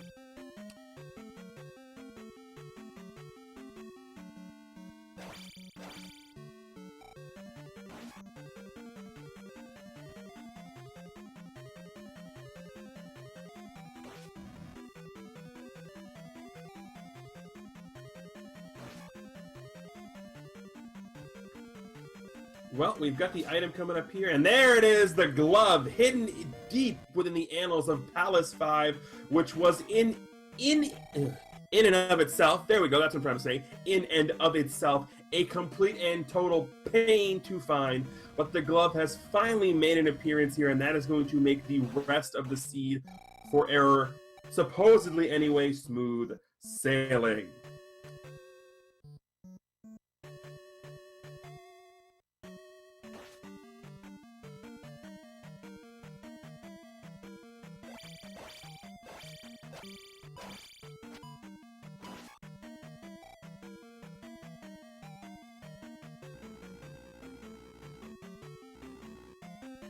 And you also have again, I keep talking over myself tonight, and I apologize to everybody for that. But as you can see, Cash has also found the cave to Darunia and Palace 5. He is going to stop into the Life and Magic Ladies and get his stuff refilled there. And he is also going to go ahead and turn himself into Fairy Claws by hitting the crouch button and then casting the Fairy spell. Now, again, while Error is exploring Palace 5 here, I want to point out that when I first heard the name of this, if you don't know what Fairy Claws is as a trick, it's one of those things where you're like, oh, okay, you hear and you explain the trick, you're like, oh, it makes sense, it's a fairy going down the chimney. But if you see the term Fairy Claws, the first thing that I think about is fairy just getting all pissed off and just giant Wolverine claws coming out, that little teeny tiny fairy body just going, "Aah!" And yes, I'm pretty sure that's what a fairy would sound like if it got mad. "Aah!"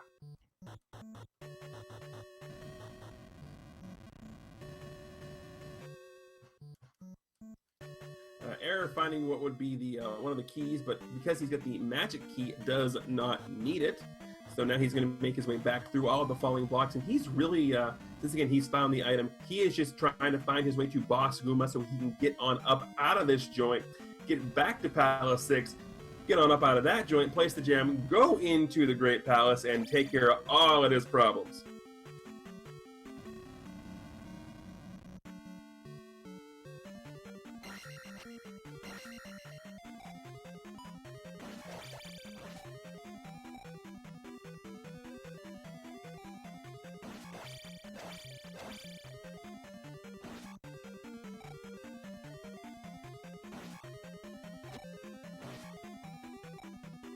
The one thing we have seen put to use quite a bit today here in this scene has been the use of the shield spell.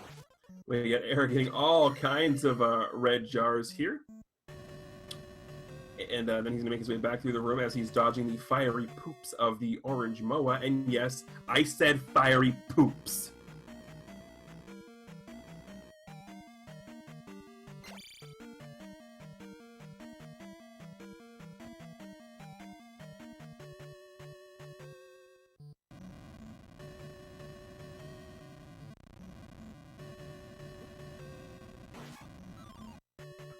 Error doing all kinds of dodging here. He's got the sorcerers to avoid, he's got the doom knockers to avoid.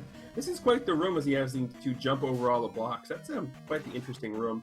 And Cacheline probably also breathing a gigantic sigh of relief as he is also going to come across the glove. Error opting to not take Magic 7 so he can get a full-on 8280 experience from the gem here at the end of the palace, which means he can basically control his levels coming up here and at the next palace as well, because he still has Palace 6 and Volvagia to take care of. We have an up A from Cacheline as he has found the glove, and up A might have been a good move considering the path that one could potentially have to take through Palace 5. And again, shout out to the unofficial mascot of the Zelda 2 randomizer, that of course being wall skeletons.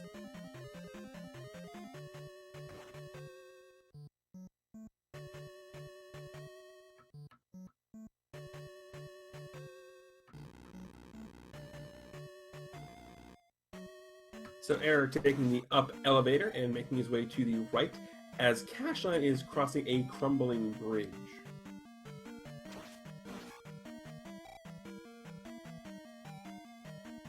And this is the walk through magical walls I was talking about earlier when we were talking about the differences between Palace 4 being called Maze Island and Palace 5 being the first very mazy island that you're going to find.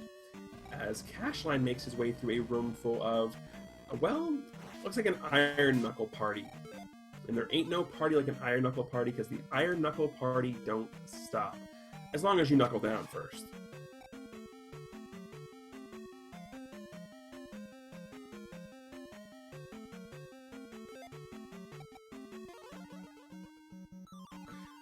So Error could have set up something known as the Eco Key there, but absolutely no need to with the Fairy Spell and not having a need for a key. So he just flutter on over, and now he's going to make it into the Boss Goomba fight with 765. Let's see how much Goomba wants to play nicely, and so far Goomba not wanting to play nicely. Look like Gooma's got a little bit of extra HP, so Goomba been putting some work on. Goomba got fat. All of that delicious defense, and that is going to be it for Boss Goomba.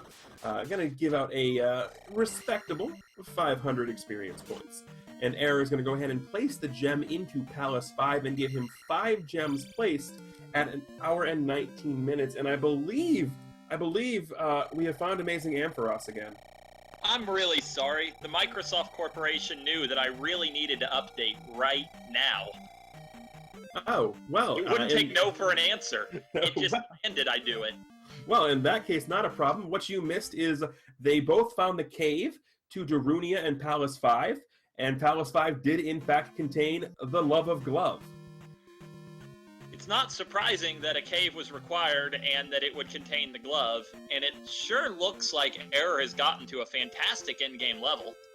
Oh, absolutely, and he's still got Palace 6 to go because he found out in his delving through 6 that he was in fact glove blocked.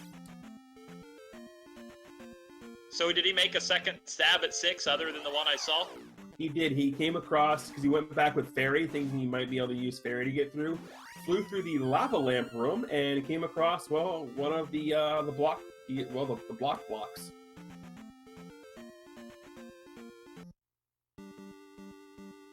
And that Error is in a hugely dominant position here because, as you can probably see on your side, AA, Cacheline still has only placed 2 gems, the gem in 1 and the gem in 4. So even once he finishes 5 here, he still has to go back to 2 and 3, and he still has to go through 6. This is kind of the downside of the Zelda 2 randomizer sometimes, is it's definitely a game where things can just cascade. Either finding things early and doing things quickly can put you way ahead, or a couple mistakes can put you way behind. And being where he needs to be to find the glove, which is the last thing he needs, Cacheline might think he's in pretty good shape at an hour 20, because he can just boom, boom, boom, take out the palaces. But little does he know that Error is not terribly far from his dive to Great Palace. Alright, Blue Fox, that is not a white iron knuckle, that is technically a blue iron knuckle, but that specific room in this specific palace, Palace 6, does not have blue in its color palette. So anytime a blue enemy would spawn in that room, blue is not listed in the room's color, so it will instead be gray. It is something that could very easily be fixed, but I've asked Big Shake that question. His response was, it's kind of cool, I like it, let's leave it in. The thing is that I think predicts it is the falling blocks, because the rooms with the falling blocks always seem to have this property, and I suspect it's a palette used for those blocks that they took from the enemies, because they didn't intend those enemies to be in those rooms. More than likely, yep. But of course, our randomizers do not care so much about developer intentions versus what happens if we make it happen. Yes. We do not care about the way you intended to play the game.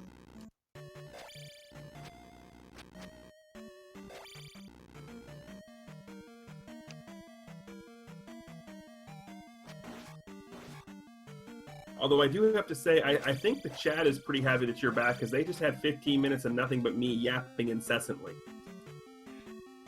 I mean, I'm sorry, chat. I didn't know it'd be that bad.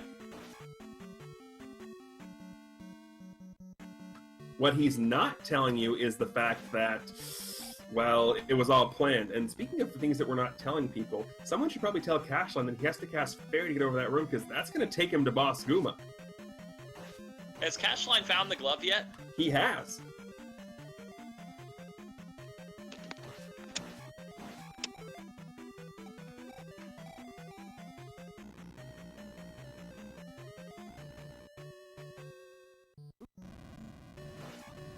Oh, I see what he's doing. He probably can't afford Fairy, so he's choosing to die here. Ah. Good point. I didn't even think of that. Though these enemies are killing him very slowly. That can actually be a problem you don't think of immediately, but can really hurt you. When you're in a late palace, you're at a reasonably high level, and you just can't find any strong enemies to kill you to refresh your magic. Some days you just can't get rid of a bomb. There's even circumstances where you ferry through a key door and there's no enemies on the other side and you're forced to up A, and that can really get you if you don't plan ahead for it. And bonus points if you get that reference I just made.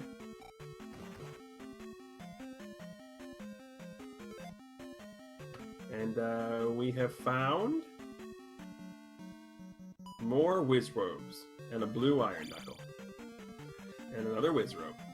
You know, for the most part, Zelda 2 does a good job stepping up the combat from the previous game, but I must say the whiz robes are a disappointment. I feel like they could be much crueler and much trollier. How? You have to waste magic to cast a Reflect to send their magic back at them to kill them. That's pretty damn trolly. But you can just get around them. Wouldn't it be better if it kind of worked that way, but they were just really in the way? Well, we found the item in Palace 6, and it's the final heart container. Are we sure it's not a magic container? Oh, you might just be ahead of me. I'm sure it's not a magic container. Error's got all 8 containers. You were just ahead of me. I saw the beginning of the item room and thought you were predicting. No, fair enough. I mean, I can play Nostradamus on TV if you want me to.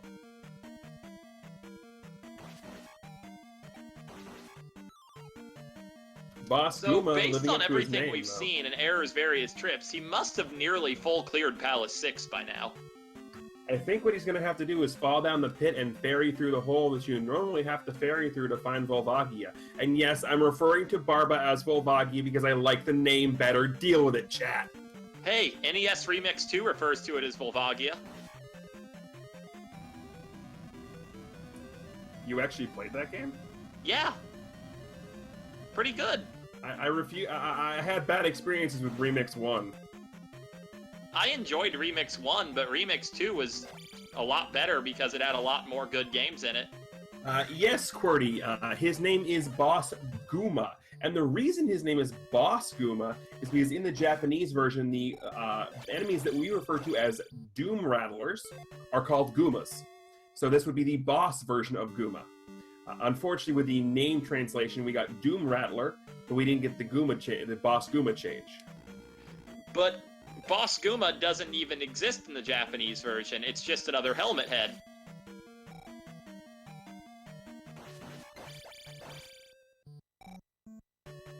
So somewhere, someone on the translation team got their wires really crossed, is I think the conclusion. Have you ever played a game that's been translated? I mean, have you ever played anything that Ted Woolsey translated? Seriously? I mean, overall, I think this is a pretty good translation here in Zelda 2. For instance, you meet a character named Error. He introduces himself with, "I am Error." He's very straightforward and clear. It provides you valuable life advice, such as, when in doubt, use fire. What more do you want from a game? Hey, if all else fails, use Fire Rod. And I was correct. You have to use Fairy to get to Volvagia, and it looks like Error is going to be all kinds of crazy here. We got a Jackhammer! We got some Yakhammer! Beautiful Barba fight from Error. One cycling it effortlessly, honestly. Completely. That was, well, to share a phrase that I like to use, glorious. Error thought about going back to get some extra XP, but he's just going to take the experience here, more than likely get himself up to life 6 and be like, hey, 866, let's do Great Palace, everybody. Of course, any percent runs never get to attack 8, so this probably feels like an easy mode luxury to Error at this point. Any percent with a healer glitch is 252. So, yeah.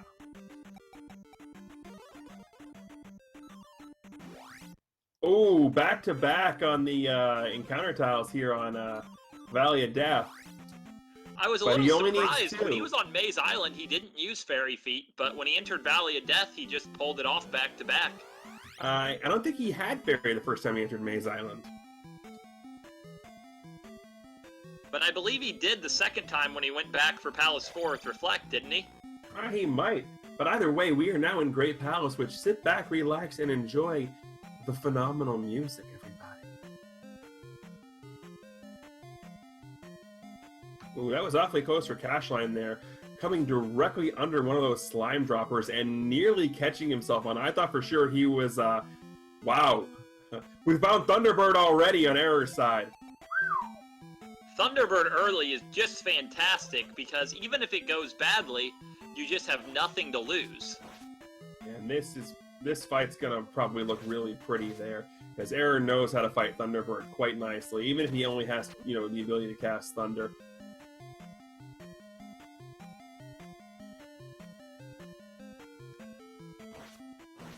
Absolutely sublime Thunderbird fight there. Pure textbook is what that fight was.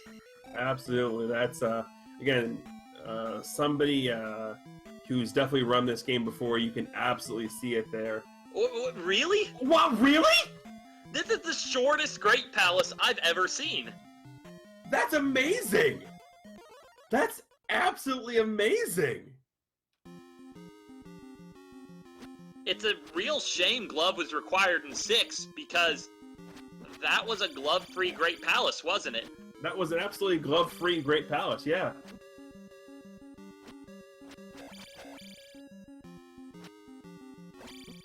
And Error is going to clock in with a winning time of, according to RaceBot, 1:29.36.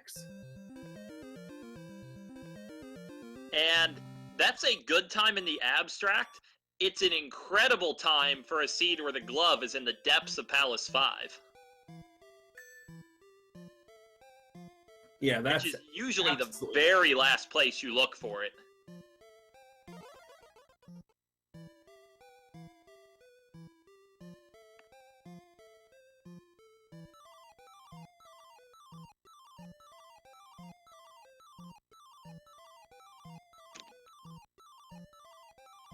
Yeah, all around, Error just put up a great performance start to finish. His fighting was crisp and clean, he made good decisions about which way to go, and he put in a great time because of it. Speaking of that, Error, do you agree with that assessment? Well, I played well. I did do a couple of dumb things, like enter Palace 6 twice without the glove, even though I didn't actually need the glove to get the Barba, but, you know, I didn't actually check that spot. Yeah. Oh, if you didn't need the glove to get the Barba, this seed was glove not required, wasn't it? Yes, that would be correct. Yeah, does that make sense? Because first time I went into Palace 6, I went in without glove and fairy. Second time I went in without glove, but I actually didn't fall in the first pit and use fairy. I would have found Barba then. Yeah, because we were just in awe at that Great Palace. Did you have any thoughts when you went into Great Palace and it just finished itself near instantly? Great Palace is, well, my thoughts for all the palaces is that if I'm looking for something specific in the palace, then I'm always looking to go that direction. So, Great Palace specifically, you always enter Thunderbird on going from left to right, you always enter Dark Link going from left to right. And so, I'm always trying to go I'm beelining to the right, I'm ignoring elevators, I'm trying not to go left. And then, until I hit a dead end. And then, I go back left and up in that elevator, but just keep going right. So, the fact that, Thunderbird was in, like, the third room, and Dark Link was in the fourth room, is, yeah.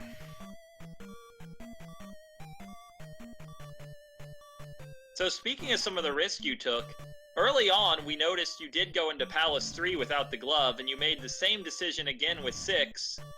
Is that a general strategy for you? Try to tackle palaces without stuff and just see if you can get away with it?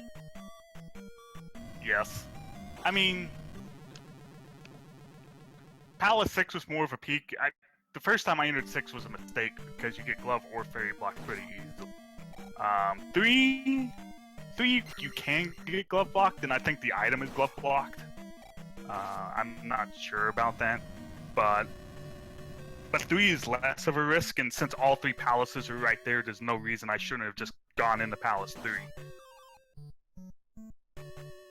Well, it certainly paid off for you. I know a lot of people would have been scared to fight Rebenek without downstab, but you made it look pretty easy.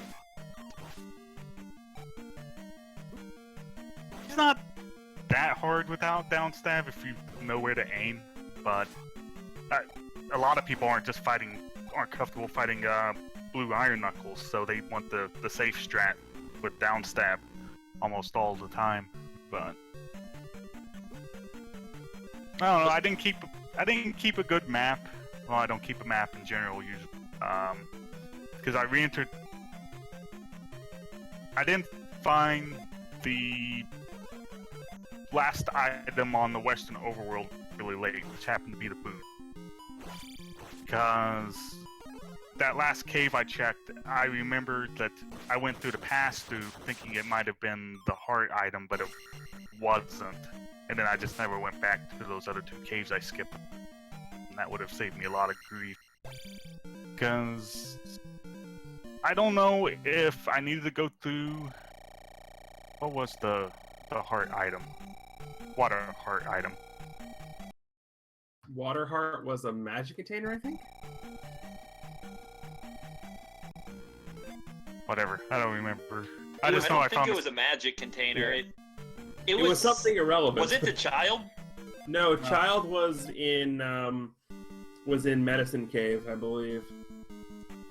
It was something unimportant, though. Yeah, something completely irrelevant. Yeah, I never went into Medicine Cave, which actually might have been the other cave right next to where the boots were, but I basically gambled going into getting the spell out of the fairy town because I had 2 spells left. One of them was fire, the other one was life, and I was really hoping life wasn't kid blocked. Speaking of other bold decisions, early on when you found Death Mountain, you chose to dive in, and your opponent chose to keep looking around the world. So you had the raft well before he did.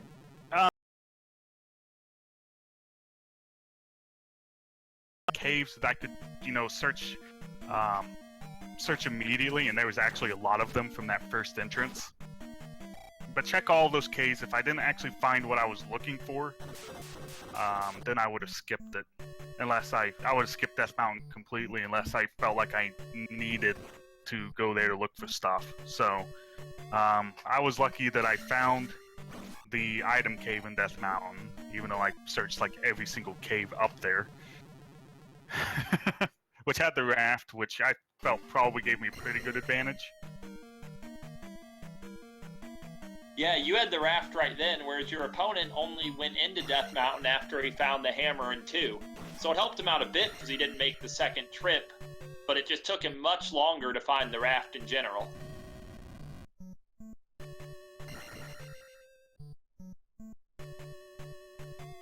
Yeah, speaking of Cash, there he is now making his way into Palace 3.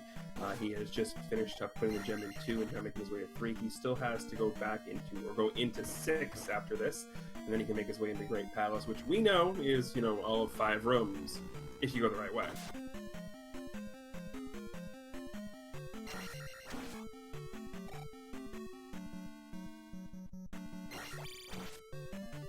So yeah, I think that's about all I had to ask, Error. You have anything else to ask TGE? I do have one. I'm taking a look at the bracket right here, Error, and you either have Highlander or Scorpion Max in the next round. Any insights on basically who you would want to face, or any of that just sort of in general, or does it really matter to you? It doesn't matter. I mean, you know how it is in sports. You don't ever wish for an opponent, because then that just gives them motivation. Fair enough, fair enough. But, I mean, they're both very good players in Zelda 2. And this is randomizer, and lots of bad stuff can happen. Or, in my case, in this race, I found the raft early while my opponent didn't, and that, who knows how much time that saved. Well, I'm not sure how much time the early raft saved, but when you had 3 gems, the first 3 gems placed by a half hour in, basically giving you the rest of the time to go ahead and explore Eastern Hyrule, that's definitely not a bad place to be. Early palaces are good just because try and get, a bunch of attack levels pretty early, because high attack is not only kill enemies faster, but a lot of enemies in this game aren't dangerous if you can kill them quickly, because stuff like Iron Knuckles generally don't attack as soon as you enter the screen. So I see the 8-5-4 now, but finished palace has 2 palaces left and finished with the full attack 8 bonus to just basically go to town on the levels. Yeah, he got up to attack 8 pretty early. Got manually to attack 5 before really using any of the Palace gems. So that's really nice. And basically, he's going to be able to use the at least if he gets up there, the bonus from Palace 6 to almost get 888 or 886 or something of that nature. So definitely be fine going into Great Palace. I mean, especially because we know it's all of 5 rooms.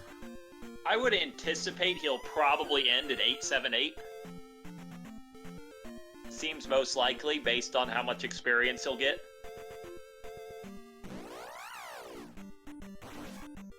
I was kind of sad that, I up 8 in Palace 6 because the route I thought you had to go turned out to be the item. Because I honestly thought I was glove blocked in 6. I forgot about that pit. It wasn't until I found the item that I remembered the pit. And I ended up wasting another 3 minutes just, it's like thinking about if there was a quick way to get back to the pit and keep my experience so I could end up with Magic 7. And that wasn't the case.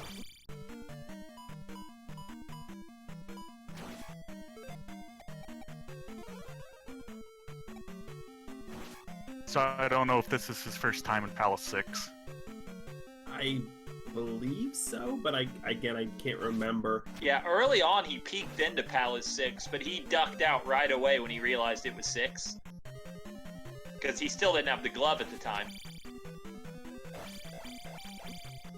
Interesting, opting to jump over the pit here first. I mean, I don't necessarily disagree with it, but getting stabbed in the back by a red iron knuckle, not the best reward.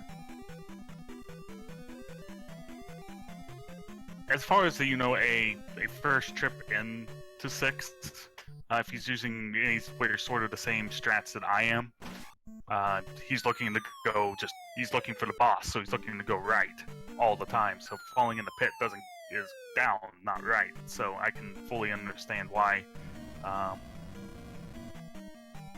he didn't take the pit here. I don't think he has enough of fairy, which is going to make him sad that bye-bye Barba, because that's where you need to go. Yeah, this will raise the big question for him. How soon does he go back and try again with the fairy spell, and how long does he just go other directions? He actually might have had enough for fairy.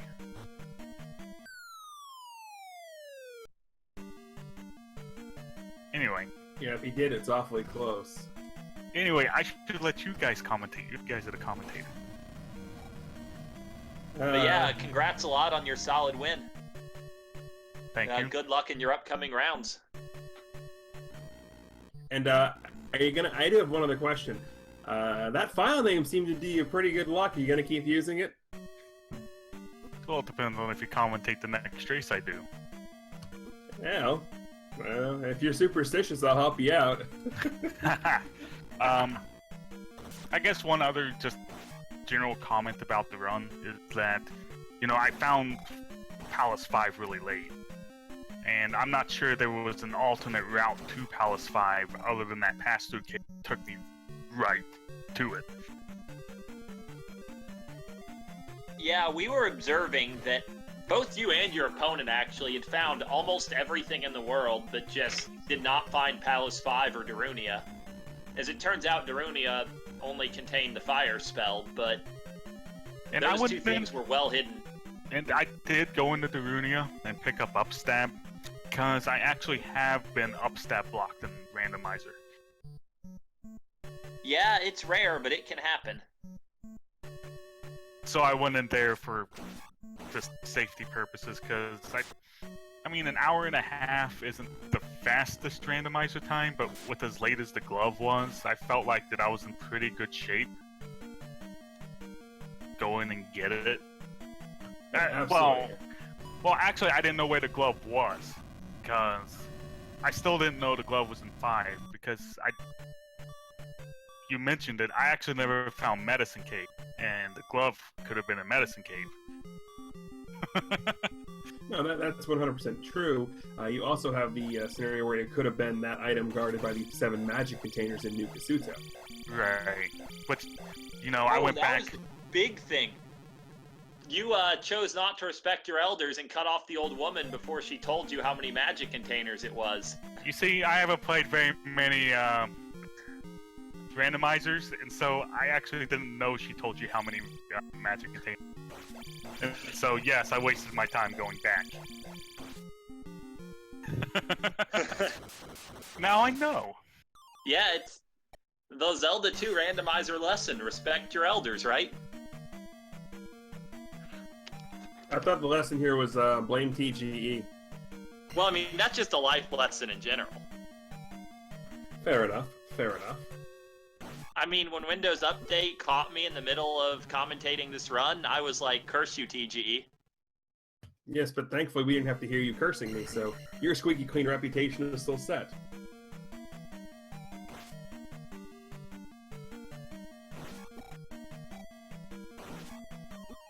But these lava bridge rooms here, or just rooms with holes in general, are proving to be the pain they always are, even without bots in them.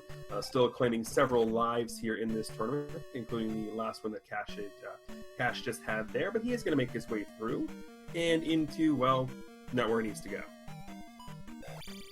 Yeah, on the second trip, he decided to just pause for a moment and kill the dragon heads. It's obviously not as fast as just charging through, but if you kill 2 dragon heads, as long as you don't move too far in the wrong direction, you'll generally not see more, and it makes it just that much safer. Yeah, I'm pretty sure that Brustico in chat just referred to us as Statler and Waldorf. And I'm appreciative of the fact that you laughed and understood that joke. I'll pretend I understood it, not that I just found the name Waldorf funny sounding. Have you ever seen the Muppets? Yes, I have. Oh, it's those 2 guys. Yeah, it's the 2 cranky old men from the Muppets. Man, now I doubly appreciate it. Those guys were awesome. I just didn't remember their name. Yep. The fact that one of them is named Waldorf makes it even better.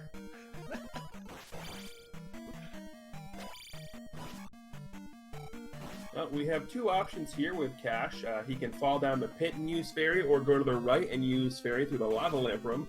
Let's see which one of the 2 options he's going to take here. Now, if it's you, which one do you take? I would take fall down the pit because it's closer. Because it's a true 50-50, but this is a shorter route, so you might as well check it first. Understandable. Fairly understandable. And rewarded with, well, Barba, or Volvagia, or Crazy Fire Dragon, whatever you want to refer to her as. Now, unlike with Error, we're not seeing a jackhammer, but he's still getting several hits per cycle, so it won't be too much slower. Even though he chooses not to even challenge Barba on the right platform. I mean, at this point, considering this is just, my thought process right now. If you're Cash, you have your IRC open, so you know that the race is over. At this point, your whole goal is you want to finish. So why take unnecessary risks when you don't have to? Though it looks like his final level is gonna be 876 because he has no practical way to get the last 60 experience. Nope. Well, yeah, I mean, technically he could have jumped over and went back in because it's only 2 rooms away. So in theory, he could have jumped over the shrine and re-entered into the palace. Yeah, but now we're 47 in. You really don't want to do that unless you're just in a desperate spot, which 876 isn't really desperate. No, 876 isn't desperate at all. 876 is, well, 876.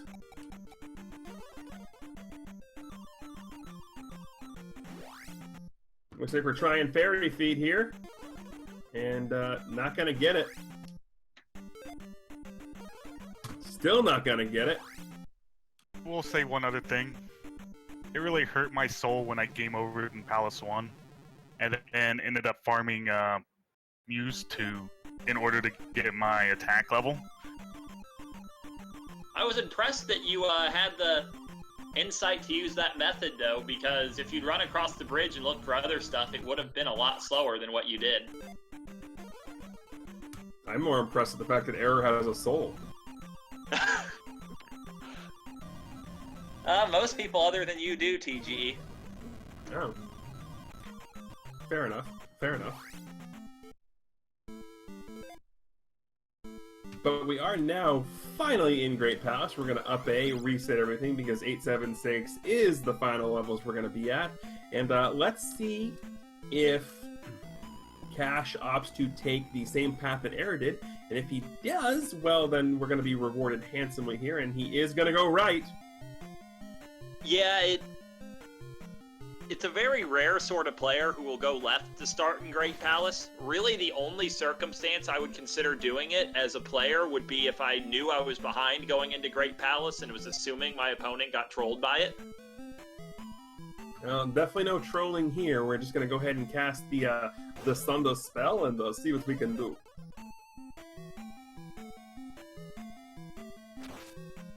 Opting to go for Shield and Thunder, and queuing up a life in case it's needed. Interesting thought here. I'm not sure if Shield or Jump is the better option. Is Thunderbird easier or more difficult to fight with Jump, in your opinion? In my opinion, Jump is incredibly powerful against Thunderbird. You can get him locked into a bit more of a straightforward pattern without Jump, but it's just so much easier to actually hit him with Jump that all around it simplifies the fight. Because the big danger in this fight is just dancing around those fireballs for too long and you eventually get trapped. Absolutely. I mean, once you reach Thunderbird to half health, he goes into what I like to refer to as pissy boss mode, where the amount of fireballs and projectiles just, doubles and triples. And hey, look everybody, we found Dark Link again! For what it's worth, I consider jumpless strats safer, but jump strats are faster.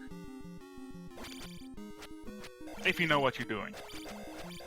Well, I know what it looks like when it looks good. Doesn't mean I know what I'm doing.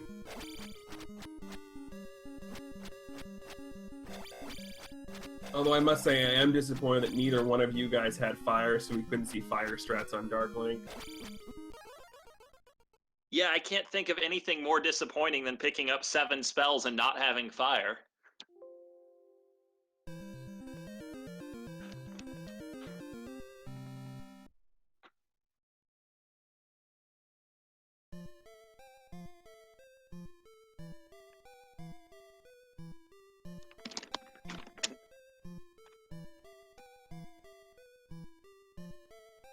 So that is going to be, as you can see, we've got the times posted in the chat. You can scroll up to see errors. You can stay right where you are to see caches. And hopefully we can get Cacheline in here for an interview. If not, then while we are waiting to get all of that, I do want to point out that this is not, and I repeat, not the only race we have got for you today. We have got another one coming up at 2200 hours. For those who don't know what military time or if that refers to, that is 10 p.m. That's And 10 p.m. Eastern Time. Right. Some of us in the rest of the country might refer to it as, say, 9 p.m. Well, actually, the two other people in the call with me right now, Error and Amazing Ampharos, would both refer to it that way. But yeah, it's about 48 minutes from now, as Yuno said, and that's going to be over at twitch.tv/BuzzThunder. That is going to be Dig, Shake, and Buzz Thunder on the call, and that is going to be Angry Larry versus DH2284. Yeah, I'm not super familiar with Angry Larry as a Zelda 2 randomizer player, but I've been in quite a few races with DH, and he's fairly consistent and fairly formidable. He's definitely very familiar with everything the randomizer can do. Yeah, I agree. I'm not necessarily too familiar with Larry when it comes to Zelda 2. I have been in several Zelda 1 races with him, but this probably isn't a stretch here to say that he's probably going to be mad at something or several things. Is that a stretch there? Hey, you just gotta let the rage give you strength. Hey, well, if you're gonna go and call yourself out, or you're gonna name yourself Angry Larry, you just gotta embrace it. Absolutely.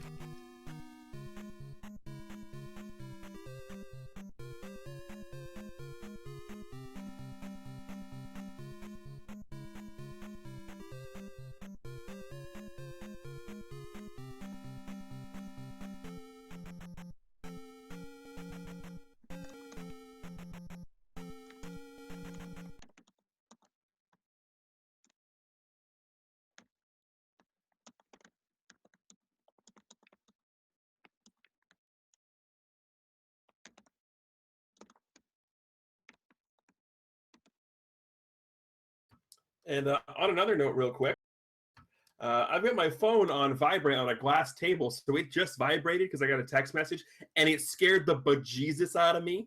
And the only reason you guys didn't hear a really crazy yelping noise is because I have push to talk on right now.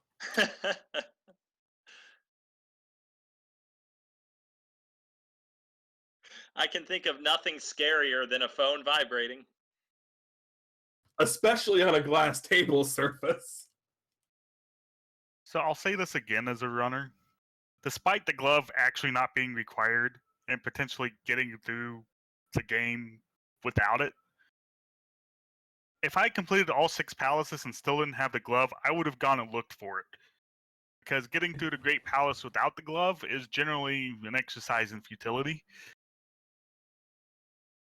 Yeah, it was definitely a remarkable seed in that it was glove not required. It might be the first seed I've ever seen that way.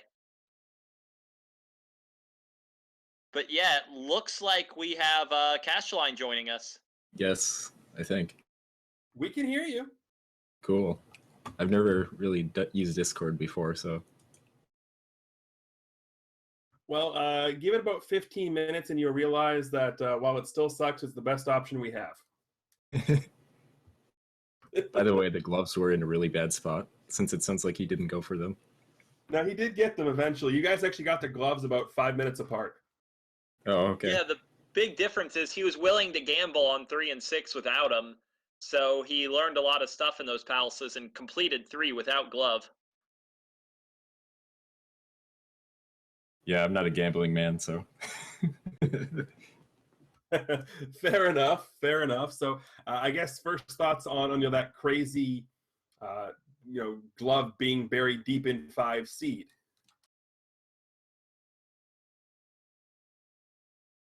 That was good, though. I think that was my second best that I've ever done, so. I've only been playing this for like 2 weeks. Yeah, that was a pretty good performance, especially if it was only 2 weeks. Yeah, extremely. 153 would have won several other races that have occurred so far. Yeah. 4-room Great Palaces are excellent for your PB times. Yeah, that's amazing. Yeah, don't get too used to those. Yeah, Well, I was expecting something horrible, and then I just walked in, and then I was done. I was like, what? like, for reference, the fastest Great Palace I'd seen before today, I think, was 12 rooms. And, yeah, that was a third of that. Yeah. That was amazing.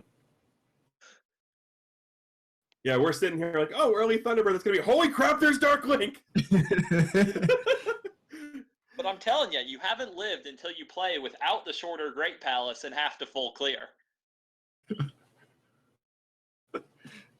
I just love the fact that they definitely did a shout out to Zelda 1 with the Great Palace, because all in all, Zelda 2's Great Palace, 57 rooms. Zelda 1's level 9, 57 rooms. Oh, cool. I didn't know that. Yeah, I found that out in the last race I did because someone made a comment on the fact that it was 57 rooms. I'm like, wait a second, that number sounds familiar.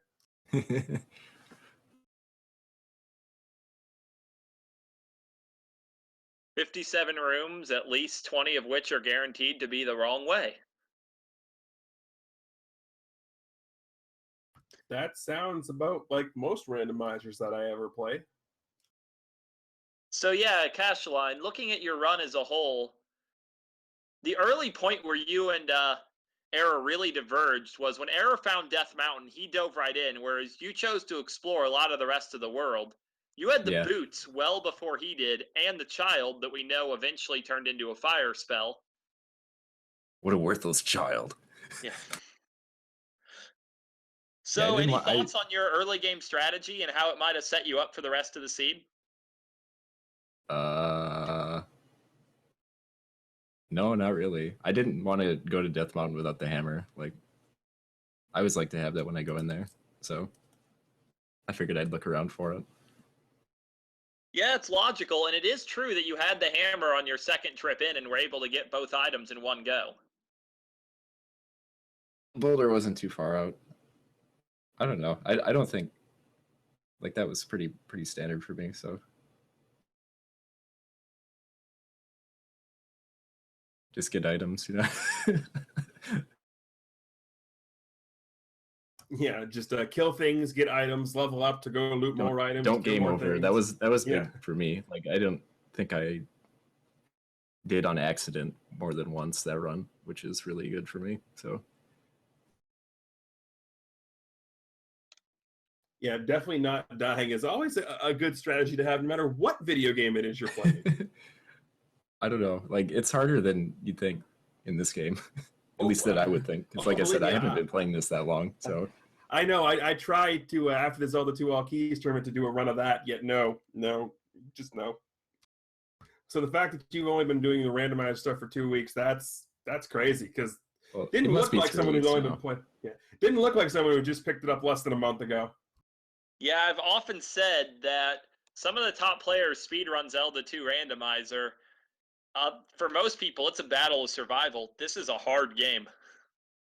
yeah, I kind of like it. I'm probably gonna speedrun like the normal game after this, but Don't do it. It's a trap. Don't do it. It's a trap. Trust me, it's a trap. It's all right. All keys isn't that bad. Get into Dark Death Mountain stuff though. Yeah, I'm memorizing stuff. I'd be doing the easiest category, whatever that one is. So That would be the one that says "Put game on shelf, insert new game into system." So true easiest category is New Game Plus Warpless. Or New Game Plus Glitchless, whatever you want to say. But yeah. Do everything at 888 with downstab? Pretty much. actually, that sounds kind of boring. I don't think I'd do that one.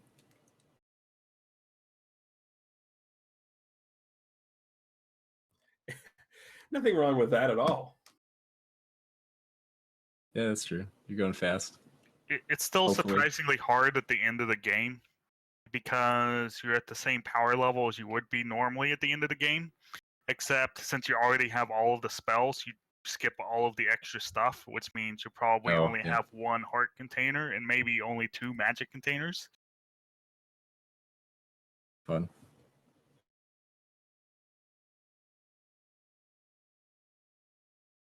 Yes, but with that, I do not have any more questions for either of our runners. AA, how about you? No, I think that about covers it. It was a very entertaining and interesting race all around. And I look forward to seeing you guys in the upcoming rounds. Thank you.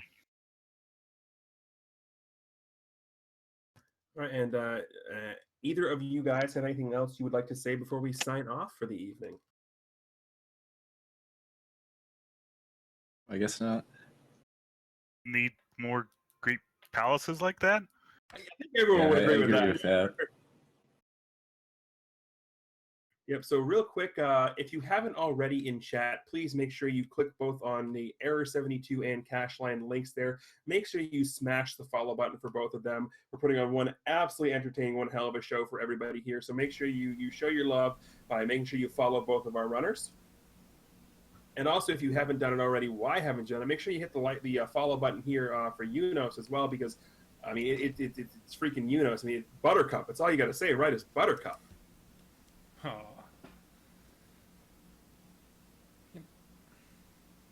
I hear Buttercup taught Unos how to speedrun. Doesn't surprise me. He's a beast. He caught like 42 shrews this summer. Well, right on. Thanks, guys, for doing the commentary. All right, not a problem. So on behalf of everybody here in this call, that'd be Error72, Cacheline, our wonderful tech guy behind the scenes, Unos, and my broadcast partner, amazing Ampharos, when he decides to be here to talk. I am the Greenleaf Effect, reminding everybody that no matter what it is you are currently doing, it is always correct to blame me. Good night, everybody. Yeah, good night. Thanks for watching. All right, everybody check out the next race, 36 minutes on Twitch TV/BuzzThunder. Thanks. See y'all later.